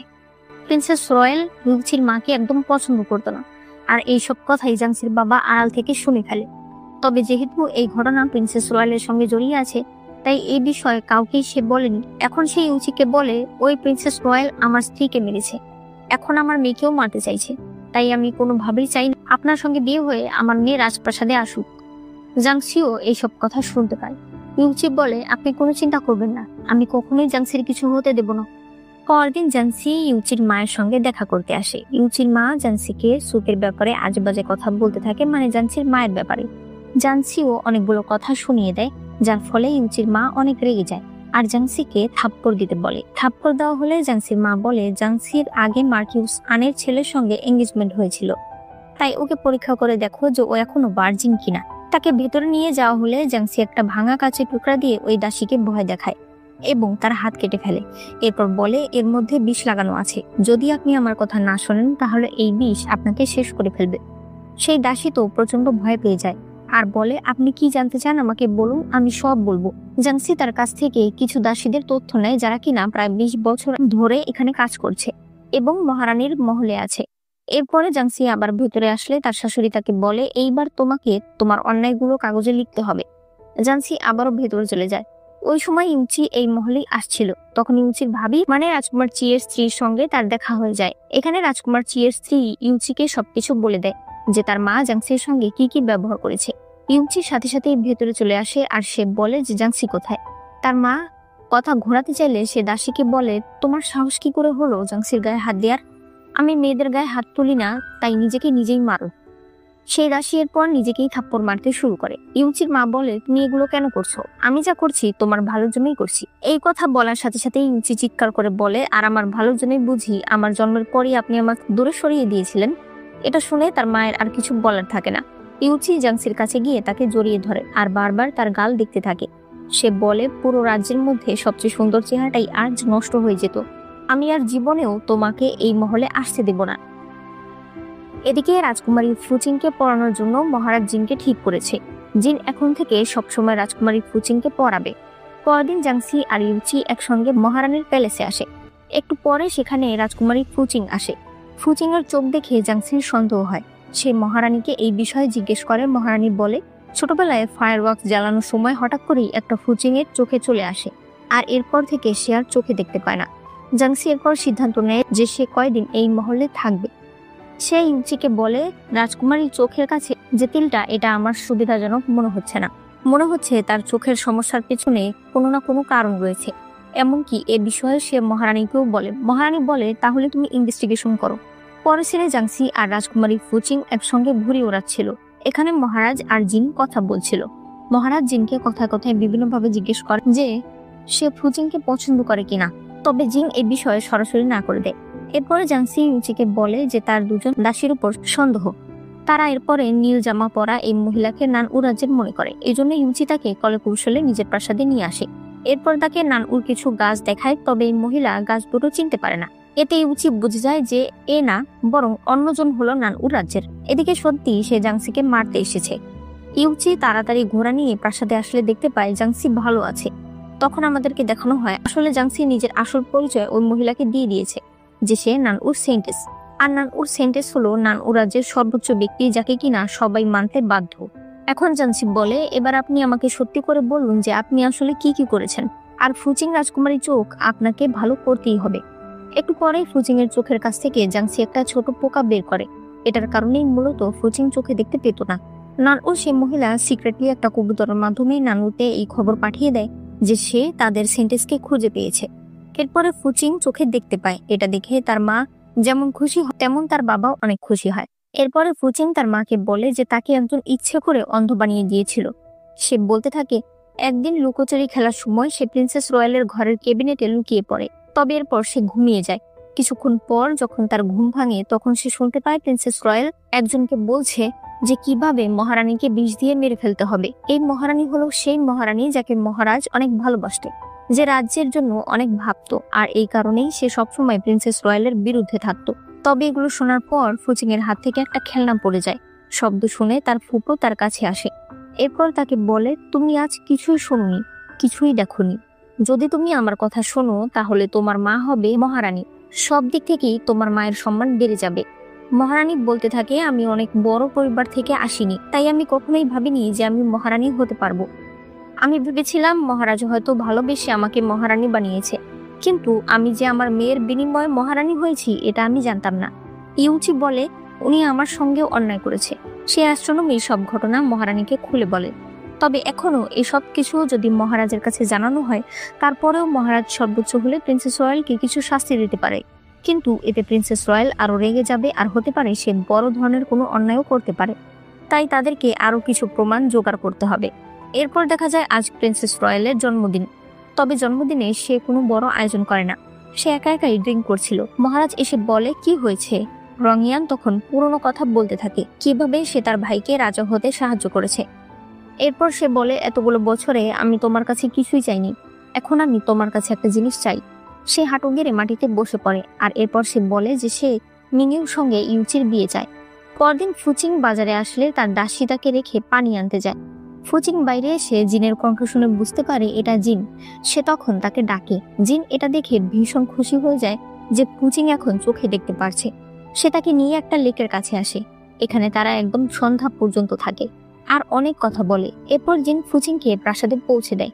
পরদিন ইউচি আর জাংসি তাদের বিয়ের জন্য প্র্যাকটিস করছিল, যাতে যেদিন তাদের বিয়ে হবে সেদিন কোনো প্রকার ভুল না হয়। তবে তখনই হঠাৎ করে মহারাজের আদেশনামা আসে, যেখানে মহারাজ বলে যে সে ইউচির সঙ্গে রাজকুমারী মিনিউর বিয়ে ঠিক করেছে। এটা শুনেই ইউচির মাথা নষ্ট হয়ে যায়, আর সে আদেশনামাটা নিয়ে ঘোড়ায় চড়ে তখনই একদম রাজপ্রাসাদে চলে আসে। সে তার বাবার পায়ে ধরে বলতে থাকে, আমি মিনিউকে বিয়ে করতে পারবো না। আমি শুধুমাত্র জাংসিকে ভালোবাসি, আর আমি ওকে এত বড় কষ্ট দিতে পারবো না। বাবা, দয়া করে আপনি আপনার আদেশটা ফিরিয়ে নিন। তবে মহারাজ তার কথা শোনে না। তাই ইউচি এখানে অনশন শুরু করে দেয়। সে প্রাসাদের বাইরে হাঁটু গেড়ে বসেছিল। হঠাৎ করে বৃষ্টি পড়তে শুরু করে। তখন প্রিন্সেস রয়্যাল সেখানে আসে। সে বলে, তুমি এগুলো কেন করছো? আমি তো বলিনি যে জাংসির বদলে তুমি মিনিউকে বিয়ে করো। আমি বলেছি তুমি জাংসিকেও বিয়ে করবে, মিনিউকেও বিয়ে করবে। এতে সমস্যা কোথায়?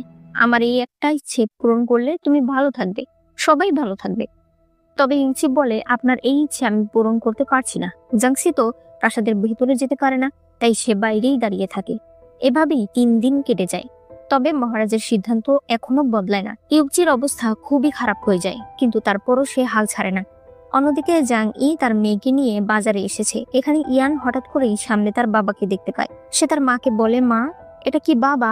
জাং ই বলে, না এটা তোমার বাবা না, চলো আমরা চলে যাই। রাতের বেলা জাং ই আবার সেখানে আসে। এইবার সে জিউকে বলে, কি হয়েছে তোমার? এমন কি হয়েছে যার কারণে তোমার এই অবস্থা হয়ে গেছে? জিউ বলে, তোমার সঙ্গে আমার ডিভোর্স হওয়ার পর তুমি তো চলে এসেছো। এরপর প্রিন্সেস রয়্যাল একদল ডাকাত পাঠিয়ে আমাদের পুরো পরিবার শেষ করে ফেলেছে। আমাদের বাড়ির ৮৩ জন লোক একসাথে শেষ হয়ে গেছে। আমি কোনো মতে জীবন বাঁচিয়ে সেখান থেকে পালিয়ে এসেছি। জাং ইয়ের পর তাকে কিছু টাকা দেয় আর বলে, নিজেকে অন্তত একটু সাজিয়ে রাখো। তুমি এখন আমার স্বামী না হলেও ইয়ানের বাবা।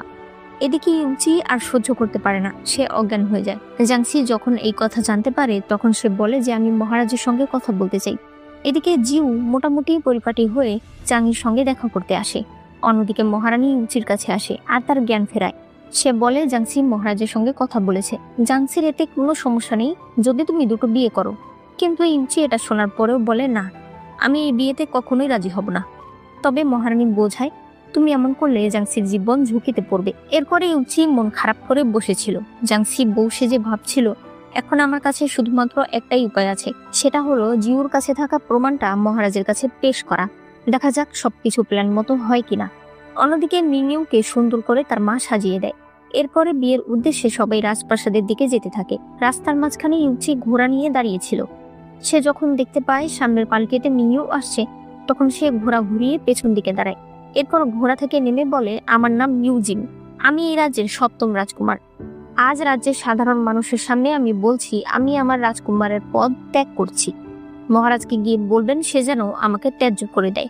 এমন রাজকুমার আমি থাকতে চাই না, যেই রাজকুমার হয়ে আমি একটা সিদ্ধান্ত নিতে পারবো না। এমনকি যে মেয়েকে ভালোবাসি তাকে আমাকে কষ্ট দিতে হবে। তাহলে এই রাজকুমারের পদ আমার দরকার নেই। এগুলো বলে সে জাংসির হাত ধরে। তবে তখন মিনিউ তাকে ডাক দেয়। সে বলে, তুমি এটা কি করে করতে পারো? তুমি আর আমি এঙ্গেজ। তখনই জিউ বলে, মিথ্যা কথা, তুমি আর আমি এঙ্গেজ। সে সেখানে বলে, মিনিউ রাজকুমারী আমাকে কথা দিয়েছিল আমি যদি আমার স্ত্রীকে ডিভোর্স দিয়ে দেই তাহলে সে আমাকে বিয়ে করবে। এমনকি তার প্রমাণও আমার কাছে আছে। তাহলে এখন সে অন্য কাউকে কি করে বিয়ে করতে পারে? এটা তো অনেক বড় একটা ঘটনা। তাই এটা সরাসরি চলে যায় মহারাজের কাছে। জিন জিউর কাছ থেকে লেখা সেই চিঠিটা নেয়, যে চিঠিতে স্পষ্ট এই কথাই লেখা ছিল যে জিউ যদি তার স্ত্রীকে ডিভোর্স দিয়ে দেয় তাহলে মিনিউ তাকে বিয়ে করবে। তবে মিনিউ এটা অস্বীকার করতে থাকে। জিন মিনিউকে এই চিঠি আবার লিখতে বলে। এরপর তাদের হাতের লেখা মিলালে দেখা যায় এটা মিনিউরই হাতের লেখা। অর্থাৎ প্রমাণ হয়ে যায় যে মিনিউ আগে থেকেই জিউর সঙ্গে এঙ্গেজ। প্রিন্সেস রয়্যাল বলে, 1 মাস আগে তোমার পরিবার একটা ডাকাত দলের হাতে মারা গেছে, এখন তুমি কোত্থেকে এই প্রমাণ নিয়ে আসলে? মহারাজ বলে, তুমি কি করে জানলে যে 1 মাস আগে ওর পরিবার ডাকাত দলের হাতে মারা গেছে? প্রিন্সেস রয়্যাল স্পষ্ট বুঝতে পারে মহারাজ তাকেও সন্দেহ করতে পারে।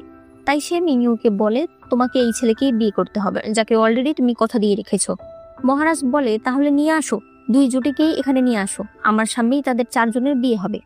এরপরে মিনিউ তার মাকে বলতে থাকে, মা তুমি একটা ব্যবস্থা করো না। তবে তার মা তাকে উল্টা একটা থাপ্পড় মারে আর বলে, এসব কিছু তোমার কারণেই হয়েছে, তাই এখন তোমাকে এগুলো মানতেই হবে।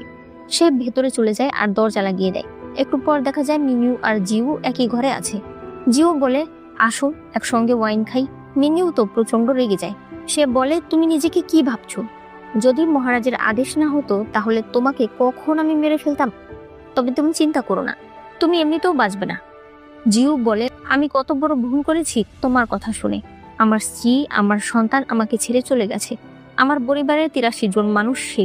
মিনিউ বলে, এত চিন্তা কেন করছো? তোমার স্ত্রী আর তোমার সন্তানকেও আমি চরম শাস্তি দেব, তুমি ভেবো না।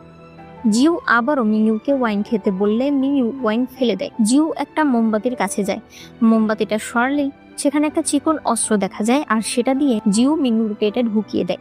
এরপরে একটা মোমবাতি নিয়ে বলতে থাকে, আজ আমি সবার প্রতিশোধ নিয়ে নিয়েছি। জানি আমি তোমার জন্য শুধুমাত্র এইটুকুই করতে পারছি। এই বলে সে পুরো প্যাভিলিয়নে আগুন লাগিয়ে দেয়। তোমাদের মনে প্রশ্ন জাগতে পারে যে কেউ দেখলো না?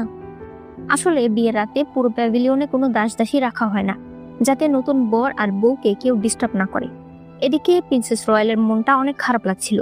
অন্যদিকে এরা দুজন তো ভীষণ খুশি ছিল, কারণ এত কিছু পরে তাদের মনের ইচ্ছা পূরণ হয়েছে। জাংসি ইউচিকে সবকিছু বলে যে সে আসলে আগেও একবার জীবন কাটিয়েছে, তবে এখন তার কাছে মনে হয় ওইগুলো যেন একটা স্বপ্ন ছিল। পরদিন সকাল হলে প্রিন্সেস রয়্যাল যখন জানতে পারে যে মিনুর সাথে কি ঘটনা ঘটেছে, তখন সে পুরোপুরি ভেঙে পড়ে। সে অনেক কান্না করতে থাকে। এদিকে জাংসিরা মহারানীর সঙ্গে দেখা করতে আসে। এখানে তারা মিনু আর জিউর অবস্থা জানতে পারে। মহারানী বলে, এবার কিন্তু প্রিন্সেস রয়্যালের রাগ তোমাদের উপর আরো বেড়ে যাবে, তাই তোমাদেরকে আরো সতর্ক থাকতে হবে। পরের সিনে দেখা যায় মিনুর ফিউনারেল হচ্ছে। এখানে মিনুর বাবাও আসে। প্রিন্সেস রয়্যাল বলে, কান্না করতে হবে না, আমার মেয়ের সঙ্গে যারা এরকম করেছে আমি তাদেরকে চরম শাস্তি দেব। আমি কাউকে শান্তিতে থাকতে দেব না, সবার উপরে প্রতিশোধ নেব। এই কথা শুনে জেনারেল সেখান থেকে চলে যায়, কারণ সে জানে প্রিন্সেস রয়্যালকে বুঝিয়ে কোনো লাভ নেই। এরপরে জাংসিরা তাদের বাবার বাড়িতে আসে।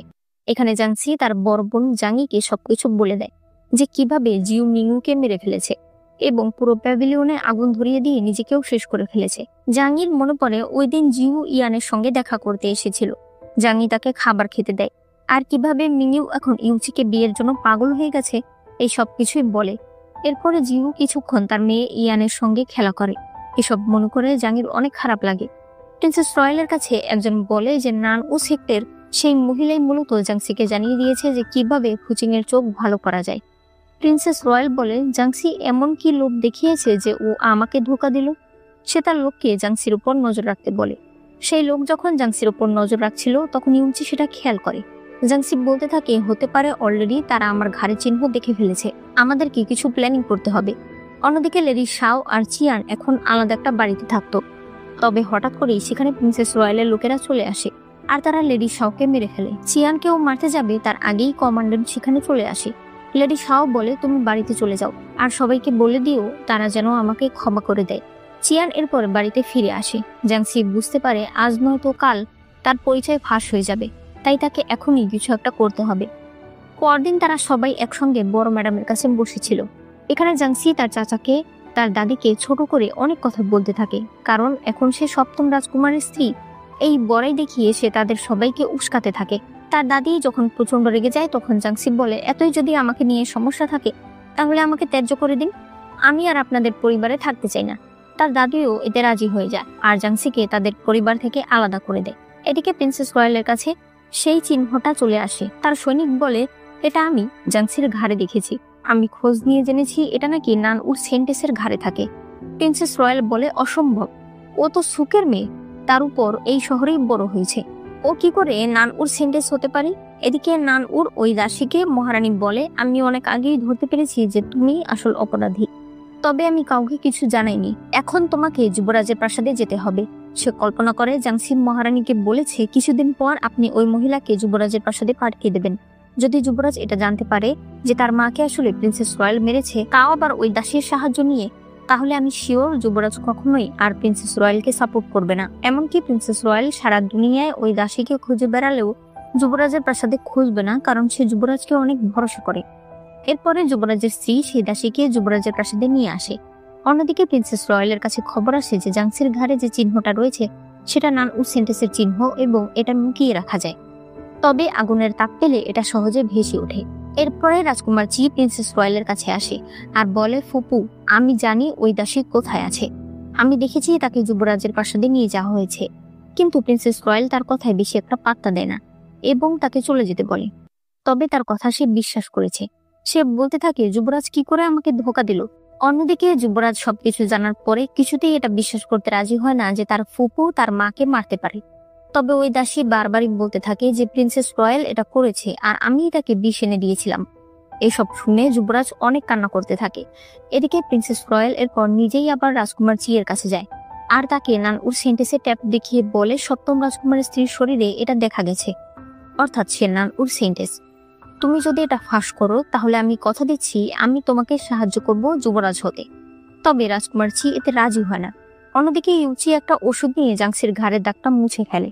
এরপরে রাজকুমার চি তার মায়ের সঙ্গে দেখা করতে গেলে তার মা তাকে একটা রিপোর্ট দেয় আর বলে, ইউচির জন্মের সময় প্রিন্সেস রয়্যাল জ্যোতিষীদের ঘুষ খাইয়ে এটা প্রমাণ করেছিল যে আমি একটা দুর্ভাগাকে জন্ম দিয়েছি, তুমি এটা নিয়ে মহারাজের কাছে জমা দেবে। তবে রাজকুমার চি এটাতে না করলে তার মা বলে, ও তুমি তো এটা পারবে না, তুমি তো একটা ভীতু, এর চাইতে তো ইউচি অনেক ভালো, অন্তত ওর সাহস আছে।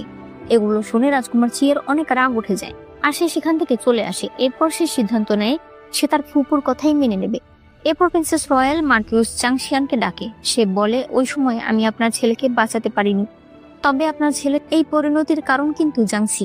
আপনি কি ওকে ঘৃণা করেন না? আমিও ওকে অনেক ঘৃণা করি। চলুন একসঙ্গে মিলে এই সমস্যার সমাধান করি। পরদিন প্রিন্সেস রয়্যাল সুন্দর করে সেজে তার ভাইয়ের সঙ্গে দেখা করতে আসে। একটু পরে সেখানেই রাজকুমার চি আসে, আর এরপরে সে বলে, আমার কাছে একটা সিক্রেট রিপোর্ট আছে। এরপর সেখানে আসে মার্কিউস চাংশিয়ান।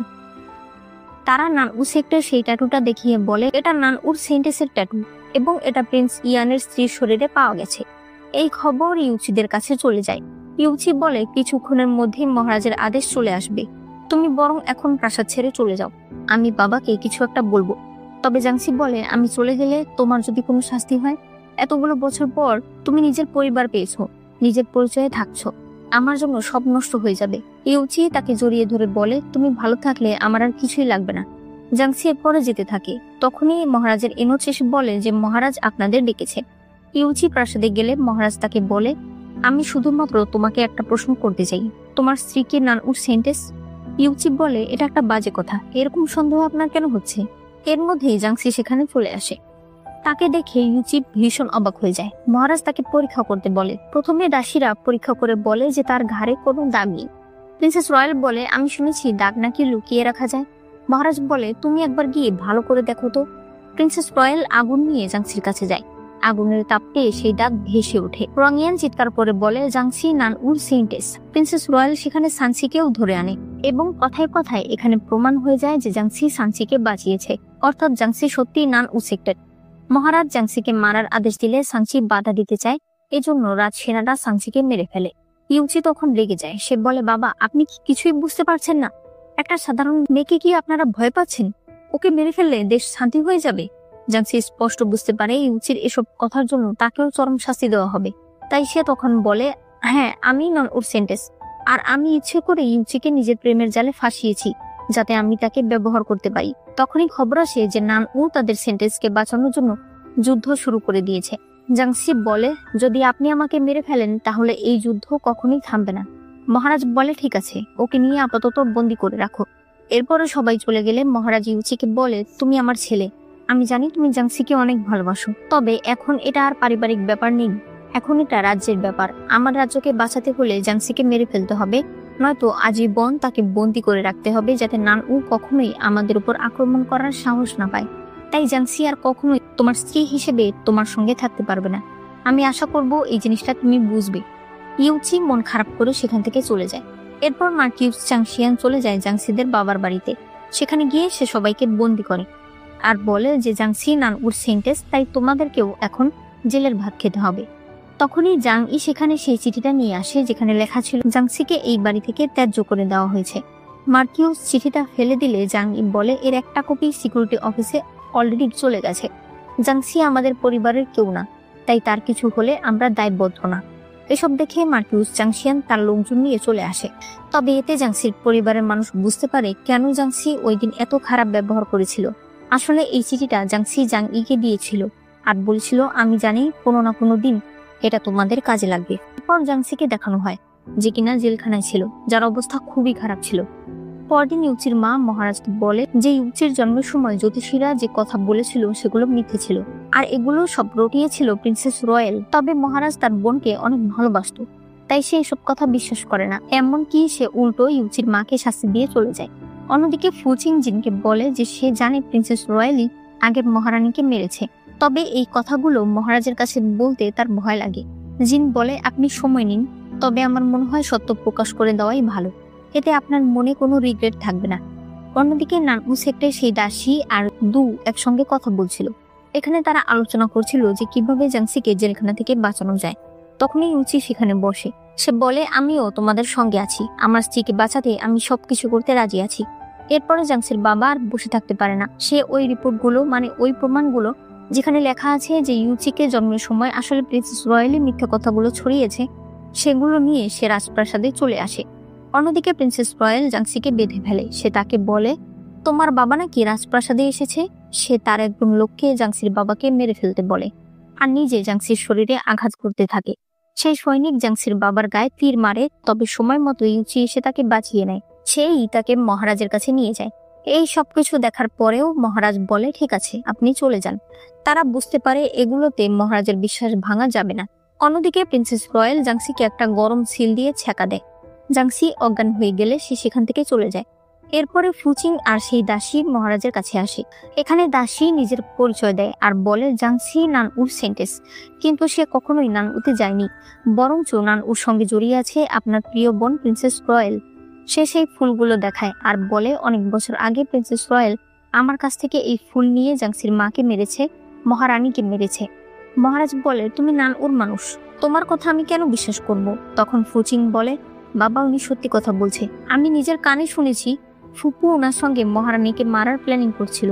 এরপরে আমার চোখে সমস্যা দেখা যায়, তাই আমি প্রচন্ড ভয় পেয়ে যাই। আপনাকে সত্যিটা বলার সাহস আমার আর হয় না, কিন্তু এখন বিনা কারণে জাংসি ভাবিকে মেরে ফেলা হচ্ছে, যে কিনা আমাকে এত সাহায্য করেছে, তাই আমি আর চুপ থাকতে পারছি না। এদিকে জাংসির কাছে দু চলে আসে। অন্যদিকে মহারাজ প্রিন্সেস রয়্যালকে ডেকে পাঠায়। সে বলে আজ নানউ সেক্টর একজন মহিলা আমার কাছে এসেছে। সে বলল তুমি নাকি নানউর সঙ্গে জড়িয়ে আছো, তুমি নাকি মহারানী সুকিকে মেরেছ, রাজকুমারী ফুচিং এর চোখে সমস্যা বানিয়েছ। রংয়ান বলে ভাই আপনি এগুলো বিশ্বাস করেন? মহারাজ বলে না করি না। সে তাকে চা খেতে দেয় যেটাতে সেই বিষাক্ত গাছের পাতা ছিল। মহারাজ বলে খাচ্ছ না কেন? নাকি তুমি জানো যে এই পাতায় বিষ আছে? তোমার সাহস কি করে হলো নানউর সঙ্গে মিলে এসব প্ল্যানিং করার? তোমার শেষ ইচ্ছে আমাকে বলো। রংয়ান তখন হাসতে থাকে। সে বলে আপনি ভেবেছেন সবকিছু শেষ হয়ে গেছে? আপনি কি জানেন না সময় বদলে গেছে? সে চায়ের কাপটা ভেঙে ফেলে। মহারাজ এরপর নিচে আসে। সে বলে তুমি কেন এগুলো করলে? তুমি জেনারেলকে বিয়ে করতে চেয়েছো, আমি যেভাবেই হোক জেনারেলকে তোমার স্বামী বানিয়েছি। তুমি মিনুকে ইউজেনের সঙ্গে বিয়ে দিতে চেয়েছো, আমি তাতেও রাজি হয়েছি। এই রাজ্যের মধ্যে আমার পরেই তুমি। তাহলে তোমাকে কোন দিক দিয়ে আমি কমতে রেখেছি যার কারণে তুমি এগুলো করলে? রংয়ান বলে আমি এখন জাংসিকে মেরে ফেলতে চাই, এমনকি আমি আপনার ছেলেকেও মেরে ফেলতে চাই।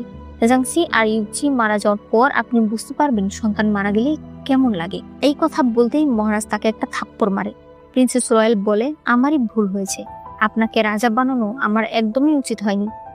এরপরেই রংয়ান উঠে দাঁড়ায় আর চিৎকার করে বলে মহারাজকে বন্দি করো। মুহূর্তের মাঝে অনেক সেনা চলে আসে, এমনকি মার্কিউস চাংশিয়ানও আসে। রংয়ান সিংহাসনের কাছে যায় আর বলে আগামীকালই এই খবর ছড়িয়ে দেবে যে মহারাজ অসুস্থ আর মহারাজ রাজ্যের দায়িত্ব আমাকে দিয়ে দিয়েছে। এদিকে জাংসির জ্ঞান ফেরে। একটু পরেই সেখানে ইউচি আসে। ইউচি জাংসির হাত ধরে কান্না করতে শুরু করে। জাংসি বলে এত ভেঙে পড়ো না, আমি এখন নানউতে যাব। সেখানে গেলেই একমাত্র আমরা যুদ্ধ থামাতে পারবো। তুমি প্রাসাদে ফিরে যাবে আর তাদেরকে এমন ভাবে বোঝাবে যে আমি একাই পালিয়ে গেছি। আমরা কিছুদিনের জন্য আলাদা হব, যাতে এরপর সারা জীবন একসঙ্গে থাকতে পারি। প্রিন্সেস রয়্যাল জেলখানায় এসে যখন দেখতে পায় জাংসি নেই, তখন সে ঘোষণা করতে বলে যে জাংসি হলো নানউর সেন্টেস এবং তাকে যে ধরতে পারবে তাকে পুরস্কৃত করা হবে। পরদিন রাজপ্রাসাদের সকল অফিসিয়াল এবং রাজকুমাররা চলে আসে। একটু পরেই সেখানে প্রিন্সেস রয়্যাল আসে আর বলে যে মহারাজ অসুস্থ, এ কারণে এখন রাজ্য সেই সামলাবে। যুবরাজ তার কথায় রাজি হতে চায় না, তবে রাজকুমার চি বলে আমরা আপনার আদেশই মেনে চলব। প্রিন্সেস রয়্যাল বলতে থাকে জাংসি জেলখানা থেকে পালিয়েছে, সপ্তম রাজকুমারকেও দেখা যাচ্ছে না, তার মানে সেও হয়তো রাজ্যকে ধোঁকা দিয়েছে। তবে তখনই ইউচি সেখানে আসে, তাই ইউচিকে আটকানোর প্ল্যান তার নষ্ট হয়ে যায়। জিন রাজপ্রাসাদ থেকে বের হওয়ার পরে উপরে ঘুড়ি দেখতে পায়, তাই সে সেখানে চলে আসে। ফুচিং জিজ্ঞেস করে জিন সাহেব কি এসেছেন? জিন হ্যাঁ বললে ফুচিং তাকে বলে যে প্রিন্সেস রয়্যাল আসলে বিদ্রোহ শুরু করে দিয়েছে, মহারাজকে এখন তারা বন্দি করে রেখেছে। এরপরে যুবরাজ আর রাজকুমার চি মহারাজের সঙ্গে দেখা করতে যায়, তবে সেনারা তাদেরকে ভেতরে যেতে দেয় না। তারা চলে আসার সময় যুবরাজ বলে ভাই চলো তুমি আর আমি একসঙ্গে মিলে বাবাকে উদ্ধার করার চেষ্টা করি। তবে রাজকুমার চি তাকে না করে দেয়। তার কারণ হলো সে প্রিন্সেস রয়্যালের লোককে দেখে ফেলেছিল। সেই সৈনিক গিয়ে রংয়ানকে খবর দেয় যে রাজকুমার চি এখনো আমাদের পক্ষেই আছে। এদিকে জাংসিরা আলাদা আলাদা হয়ে নানউর উদ্দেশ্যে রওনা হয়ে যায়। অন্যদিকে জিন ইউচিকে সবকিছু খুলে বলে যে মহারাজ এখন বন্দি অবস্থায় আছে। এদিকে যুবরাজ সিদ্ধান্ত নেয় যে সে একাই তার বাবাকে বাঁচানোর চেষ্টা করবে। সেজন্য সে কিছু সন্ত্রাসীদের ভালো পোশাক পরিয়ে প্রিন্সেস রয়্যালের কাছে আসে এবং বলে আমি কিছু মানুষদের এনেছি যারা কিনা এখানে গান পরিবেশন করবে। তারা মিউজিক বাজাতে শুরু করে। তবে হঠাৎ করেই তারা প্রিন্সেস রয়্যালের উপর আক্রমণ করে দিতে চাইলে রংয়ানের সেনারাই যুবরাজকে মেরে ফেলে। এই খবর যখন মহারাজের কাছে আসে তখন মহারাজ অনেক কষ্ট পায়। এরপরে রংয়ান তার ভাইয়ের কাছে যায় আর বলে ভাইয়া আমি এবার পার্মানেন্ট রাজা হয়ে যেতে চাই, আমি একটা আদেশনামা লিখে এনেছি, আমি শুধু চাই তুমি এতে স্বাক্ষর করে দেবে, আর মহারাজের যে আসল সিল সেটা আমাকে দিয়ে দেবে। মহারাজ এখানে একটা কথাও বলে না। রঙিয়ান বলে, আমি তোমাকে কিছু সময় দিচ্ছি। এরপর সে চলে যায়। এরপরে জাংসি আর ইউচি আবারও একত্র হয়ে যায় দক্ষিণে এসে। এখানে ইউচি মূলত এসেছে জেনারেলের সঙ্গে দেখা করতে আর বলতে যে সে যেন তার সকল সৈন্য নিয়ে রাজপ্রাসাদে যায়, আর জাংসি এসেছে নানউতে যেতে। এর মধ্যেই হঠাৎ করে সেখানে জেন ভীষণ আহত অবস্থায় আসে। সে জাংসিকে বলে, আমাকে ক্ষমা করে দিও, আমি আমান আর দুকে বাঁচাতে পারলাম না। জাংসি তার কথার কিছু বুঝতে পারে না। জেন তখন বলে, ওই দিন আমান জাংসির পোশাক পরে তাদের সঙ্গে বেরিয়েছে, যাতে সৈন্যরা মনে করে যে জাংসি এই রাস্তা দিয়ে যাচ্ছে, ফলে অন্য রাস্তায় জাংসিকে কেউ আটক করবে না এবং জাংসি সহজে নানউতে পৌঁছাতে পারবে। তবে রাস্তার মাঝখানে সৈনিকরা তাদেরকে ধরে ফেলে। তাদেরকে ধাওয়া করতে করতে সৈন্যরা একটা খাদের কাছে নিয়ে আসে। এখানে দুকে তারা অনেকগুলো তীর ছুঁড়ে মারে। আমান মনে মনে বলে, যদি জাংসি ম্যাডাম না থাকতো তাহলে আমি পথে পড়ে পড়ে মরে থাকতাম। তাই ম্যাডামের জীবনের তুলনায় এই জীবন কিছুই না। সে এরপর পাহাড় থেকে ঝাঁপ দেয়, যাতে করে সৈন্যরা মনে করে নানউ সেন্টেন্স মারা গেছে। এসব শুনে জাংসি প্রচন্ড কান্না করে, কারণ আমান তার বোনের মতোই ছিল। এরপর ইউচি জেনারেলের সঙ্গে দেখা করে এবং সে বলে প্রিন্সেস রয়্যাল বিদ্রোহ শুরু করে দিয়েছে। তবে জেনারেল এই কথা বিশ্বাসই করে না। সে বলে, এমনটা হতেই পারে না, আর এখন বর্তমানে নানউর সঙ্গে আমাদের যুদ্ধ চলছে, তাই যুদ্ধ ছেড়ে আমি যেতে পারবো না। ইউচি তাকে বলে, আমার স্ত্রী নানউর সেন্টেন্স, সে নানউর সৈনিক সব সরিয়ে নেবে, তবে এখন সময় নেই, আপনি আমার সঙ্গে চলুন। কিন্তু জেনারেল তার কোনো কথাই বিশ্বাস করে না। অন্যদিকে জাংসি নানউতে পৌঁছে যায় আর এল্ডারকে তার নিজের পরিচয় দেয়। এখানে সবাই তাকে সম্মান করতে থাকে। এরপরে সে এল্ডারকে বর্তমান পরিস্থিতির কথা সবকিছু খুলে বলে আর বলে তাদের সৈন্যদের সব ফিরিয়ে আনতে। একটু পরেই ব্যারাকে খবর আসে যে নানউর সৈনিকরা সব ফিরে যাচ্ছে। এটা শোনার পর জেনারেলের বিশ্বাস হয় এবং সে ইউচির সঙ্গে তার সৈন্যদের নিয়ে যেতে রাজি হয়। তবে ইউচি এখনো তার উপর প্রচন্ড রেগেছিল। এরপর ইউচিরা ছদ্মবেশে রাজ্যে ঢুকতে চাইছিল, তবে সিটি গেটের সৈন্যরা তাদেরকে আটকে দেয়। তখনই রাজকুমার চি সেখানে আসে আর সে বলে, যদিও এদেরকে একটু সন্দেহজনক মনে হচ্ছে, তাহলে এদেরকে বরং আমি ধরে নিয়ে যাচ্ছি। এই বলে সে তাদেরকে নিয়ে আসে। অন্যদিকে রঙিয়ান জিনকে ধরে নিয়ে আসে, তবে কোনোভাবেই জিন তাকে রাজা মানতে রাজি হয় না। রঙিয়ান তাকে অনেক টর্চার করে আর এরপর তাকে জেলখানায় বন্দি করে। জেলখানায় বন্দি হয়ে জিন ফুচিং এর কথা ভাবছিল। সে মনে করে একটু আগে সে যখন ফুচিং এর সঙ্গে কথা বলেছে, তখন সে ফুচিংকে বলেছে, আমি যখন তোমাকে বিয়ের জন্য মানা করে দিয়েছিলাম, তখন আসলে আমি ভেবেছিলাম যে আমি তোমার যোগ্য না। তবে এখন আমি সত্যি তোমার সঙ্গে থাকতে চাই। যদি কখনো সুযোগ হয় তাহলে তোমাকে নিয়ে প্রাসাদের বাইরে যেতে চাই, একসঙ্গে ঘুরে উড়াতে চাই। ফুচিং এগুলো শুনে কান্না করতে থাকে। বর্তমানে জেলখানায় বসে জিন দেখছিল ফুচিং ঘুরে উড়াচ্ছে। এরপরে দেখা যায় রাজকুমার চি তাদেরকে নিজের প্যাভিলিয়নে নিয়ে এসেছে আর সে বলে, শুরুতে আমি ভুল করেছিলাম, তবে একদিন জিন আমার কাছে আসে আর তখন আমি বুঝতে পারি যে আমি অন্যায় পথে যাচ্ছি, এজন্য এখন আমি তোমাদের সঙ্গে আছি। এরপরে তারা সবাই মিলে একটা প্রপার প্ল্যানিং করে। মাঝরাতে রাজ্যের সেনাদেরকে মেরে তারা নিজেদের পোশাক বদল করে সেনাদের জায়গায় দাঁড়িয়ে থাকে এবং একদল গুপ্ত রাস্তা দিয়ে মেন হলের দিকে যেতে থাকে। এদিকে মহারাজকে সিংহাসনের কাছে আনা হয়। রঙিয়ান মহারাজের স্ত্রীদের আর এক রাজকুমার এবং রাজকুমারীকে সেখানে আনে আর সময় হিসেবে একটা আগরবাতি জ্বালায়। আগরবাতি জ্বলে শেষ হয়ে যায়, তবে মহারাজ রঙিয়ানের দলিলে সাইন করে না, তাই তারা ষষ্ঠ রাজকুমারকে মেরে ফেলে। এরপরেও মহারাজ নিজের রাজ্যকে রঙিয়ানের হাতে দিতে রাজি হয় না। তখনই রাজকুমার চি সেখানে আসে আর বলে যে সে সাথে করে মহারাজের সিল নিয়ে এসেছে। রঙিয়ান সিল দেখতে কাছে গেলেই ইউচি তার গলায় চাকুর ধরে। আসলে সেই দাস সেজে এখানে এসেছিল। এর মধ্যেই মুহূর্তের মাঝে সেখানে অনেক সৈন্যরা চলে আসে আর জেনারেলও তার সকল সৈন্যদের নিয়ে প্রাসাদের ভিতরে চলে আসে। এরপর মহারাজ উঠে দাঁড়ায়। রঙিয়ান বলে, মার্কিউস আসবে আমাকে বাঁচাতে, কিন্তু জেন বলে মার্কিউসকে অনেক আগেই আমরা ধরে ফেলেছি। রঙিয়ান তখন কান্না করতে শুরু করে। সে বলে, এত কিছু করার পরেও ভাইয়া, আমি তোমার কাছে শেষমেশ হেরেই গেলাম, তবে তোমরা আমাকে সহজে ভুলতে পারবে না। এই বলেই সে মাথার হেয়ারপিন নিয়ে যায় তার ভাইকে মারতে। তবে এটা দেখে জেনারেল তলোয়ার দিয়ে রঙিয়ানের কোমরে আঘাত করে। রঙিয়ান ঘুরে তাকালে আমরা দেখতে পাই সে আসলে হেয়ারপিনটা নিজের পেটেই ঢুকিয়েছিল। এটা দেখে জেনারেলও তাকে ধরে। তবে রঙিয়ানের শরীরের আঘাতের চেয়েও তার মনের আঘাতটা বেশি ছিল। সে সাথে সাথেই সেখানে মারা যায়। এরপর আমাদেরকে ব্যাকগ্রাউন্ডে বলা হয় এই ঘটনার পর মহারাজ সবাইকে পদোন্নতি দিয়েছে, এমনকি জিনকেও মহারাজ প্রধানমন্ত্রী বানিয়ে দিয়েছে। জিন বাইরে আসলে ফুচিং এর ঘুড়িটা দেখতে পায়। সে ঘুড়িটাকে হাতে নিয়ে ফুচিং এর কাছে আসে আর তাকে জড়িয়ে ধরে। এরপর বলে, আমি তোমাকে বিয়ে করতে চাই। তোমার সঙ্গে সারা জীবন কাটাতে চাই, তুমি কি রাজি আছো? ফুচিং এতে রাজি হয়ে যায়। অন্যদিকে মহারাজ প্রাসাদের বাইরে ইউচির সঙ্গে কথা বলছিল। সে বলে, তোমার কাজে আমি মুগ্ধ হয়েছি, তোমার কাছে আমি ঋণী হয়ে গেছি।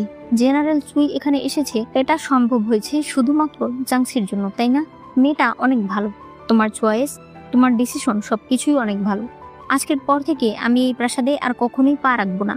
তোমার মায়ের সঙ্গে কখনোই আমার বনিবনা হতো না, আমাদের মধ্যে সবসময় ঝগড়া লেগে থাকতো শুধুমাত্র রংইয়ানের কারণে। তাই এখন থেকে আমি তোমার মায়ের সঙ্গেই থাকবো। এরপর মহারাজ একটা মুচকি হাসি দিয়ে ইউচির কাঁধে হাত রাখে, পরে সে চলে যায়। মানে মহারাজ ইউচিকে রাজা বানিয়ে দিয়েছে। অন্যদিকে আমরা জাংসিকে দেখতে পাই, যে সিদ্ধান্ত নিয়েছে আগামী 1 বছর সে নানউতে থাকবে এবং নানউর লোকেদেরকে বোঝাবে যে তারা নিজেরাই ভালোভাবে জীবনযাপন করতে পারবে, শুধুই দাজুর সঙ্গে তাদের যুদ্ধ করার কোনো প্রয়োজন নেই। এখানে জাংসি তাদেরকে বোঝায় যে এখানে বিভিন্ন ধরনের গাছপালা রয়েছে, যেগুলোর অনেক মূল্য রয়েছে। এগুলো দিয়ে অনেক ধরনের সুগন্ধি বানানো যায়, অনেক ঔষধি বানানো যায়। এই সকল গাছপালাগুলো যদি দাজুতে বিক্রি করা যায় তাহলে তারা অনেক টাকা ইনকাম করতে পারবে, এমনকি দাজুর সঙ্গে তাদের সম্পর্কও ভালো থাকবে। ফলে 2 রাজ্যেরই সমান লাভ হবে। জাংসির কথা সবারই অনেক পছন্দ হয়। অন্যদিকে ইউচিকে আনুষ্ঠানিকভাবে রাজা ঘোষণা করার জন্য পোশাক তৈরি করে আনা হয়। তবে ইউচির জাংসির কথাই মনে পড়ছিল।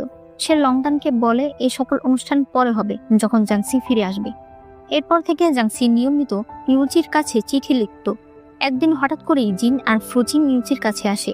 জিন বলে, মহারাজ, আমি আপনার কাছে একটা আবদার নিয়ে এসেছি, আমি ফুচিং রাজকুমারীকে বিয়ে করতে চাই। ইউচি তো ভীষণ অবাক হয়ে যায়। সে ফুচিংকে বলে, আমি কি অনুমতি দেব? ফুচিং বলে, হ্যাঁ। ইউচি এরপর তাদেরকে বিয়ের অনুমতি দিয়ে দেয়। এরপরে আমরা জানতে পারি জেনকে জেনারেল ঘোষণা করা হয়েছে, তাই সে এখন সীমান্তে চলে যাবে। তার বাবা তাকে বলে, সাবধানে যাস, একা একা আমি জানি না তুই কিভাবে থাকবি। জেন বলে, আপনাকে কে বললো আমি একা? তার বাবা বলে, তাহলে তোর সঙ্গে কি চুচু যাবে? মানে তুই ওকে বিয়ে করছিস না কেন? জেন বলে, আমি প্ল্যান করছি। এরপরে সে চুচুর কাছে আসে, তবে তার সাহসী হয় না যে সে চুচুকে বলবে যে সে তাকে পছন্দ করে। উল্টো সে বলে, তুমি এরপরে কি করবে? চুচু বলে, কি আর করবো, আগের মতোই সারা পৃথিবী ঘুরবো। জেন বলে, হ্যাঁ ঠিকই, তুমি তো এক জায়গায় থাকতে পছন্দ করো না। চুচু বলে, তবে তোমার সঙ্গে সময় কাটানোর পর আমি বুঝতে পেরেছি একা একা ঘোরার চাইতে পছন্দের মানুষের সঙ্গে ঘুরতে বেশি ভালো লাগে, আর আমি যাকে ভালোবাসি আমি তার সঙ্গেই থাকতে চাই। এটা শুনে জেন চারদিকে তাকায়, এরপর বলে, তুমি কি আমাকে বলছো তুমি কি আমাকে পছন্দ করো? চুচু মুচকি হাসলে জেন চিৎকার করে বলতে থাকে, আমিও তোমাকে ভালোবাসি। সে বারবার একই কথা বলতে থাকে, আর এরপর সে তাকে কিস করে। এদিকে আজ জাংসি ফিরে আসবে, তাই সবাই ভীষণ খুশি ছিল। বাড়ির সবাই মিলে রান্না বান্না করছিল। এখানে আমরা কমান্ডেন্ট আর জাংইকে একসঙ্গে দেখি, অর্থাৎ জাংই হয়তো এবার নিজের সিদ্ধান্ত বদলাবে আর কমান্ডেন্টকে বিয়ে করবে। অন্যদিকে জাংসি সরাসরি চলে আসে ইউচির কাছে। এখানে আসার পর সে কল্পনা করে নানউতে এল্ডার তাকে বলেছে, আপনি সেন্টেন্স হয়েছেন, তার মানে আপনি অবশ্যই জন্ম এবং মৃত্যু দুটোই দেখেছেন। জাংসি বলে, হ্যাঁ, আমি একটা জীবন কাটিয়েছি। এল্ডার বলে, আমরা খোঁজ নিয়ে দেখেছি আপনার মা নানউ সেক্রেট ছিল, আর এই জন্যই আপনি নানউর সেন্টেন্স হতে পেরেছেন। তবে এখানে আরেকটা কথা আছে, নানউর সেন্টেন্স শুধুমাত্র সেই হয় যাকে অন্য কেউ নিজের জীবন দিয়ে বাঁচায়। ওই সময় ইউচি জানতো না যে সে যাকে তীর মেরেছে সেটা আসলে জাংসি ছিল। সে যখন জাংসিকে দেখে তখন সে আসলে নিজের জীবন দিয়ে জাংসিকে বাঁচিয়েছিল, যাতে জাংসি আবারও এই জীবনটা পায় আর এইবার সে সবকিছু ঠিক করতে পারে। এল্ডার বলে, সে শুধুমাত্র আপনাকে বাঁচায়নি, বরং সে আপনাকে সারা জীবনের মতো ভুলেও গেছে। জাংসি বুঝতে পারে ইউচি তাকে ঠিক কতটা ভালোবাসে। বর্তমানে ইউচি বলে, আমি তোমাকে অনেক মিস করেছি। জাংসি বলে, আমিও। এরপর তারা একজন আরেকজনকে জড়িয়ে ধরে। পরের সিনে দেখা যায় ইউচি রাজার পোশাকে বসে আছে, আর এরপরই জাংসি মহারানীর পোশাকে সেখানে আসে। রাজ্যের সকল অফিসিয়ালরা তাদেরকে সম্মান জানায়, আর এর মাধ্যমেই এই ড্রামাটি শেষ হয়ে যায়। ড্রামাটি আমার কাছে অনেক ভালো লেগেছে। সবচেয়ে বেশি ভালো লেগেছে এটা যে নায়ক কোনো পরিস্থিতিতেই নায়িকাকে ছেড়ে দেয়নি। আগের জন্ম হোক বা পরের জন্ম, সব সময় সে তার পাশে থেকেছে। তাই আমার তো জাংসির চাইতে ইউচিকে বেশি ভালো লেগেছে। তোমাদের কাকে বেশি ভালো লেগেছে সেটা অবশ্যই আমাকে কমেন্টে জানিয়ে দিও। এরপর তোমরা কোন ড্রামাটা দেখতে চাও সেটাও জানিয়ে দিও। অবশ্যই ভিডিওতে লাইক করো, আর চ্যানেলে নতুন হলে চ্যানেলটাকে সাবস্ক্রাইব করে দিও।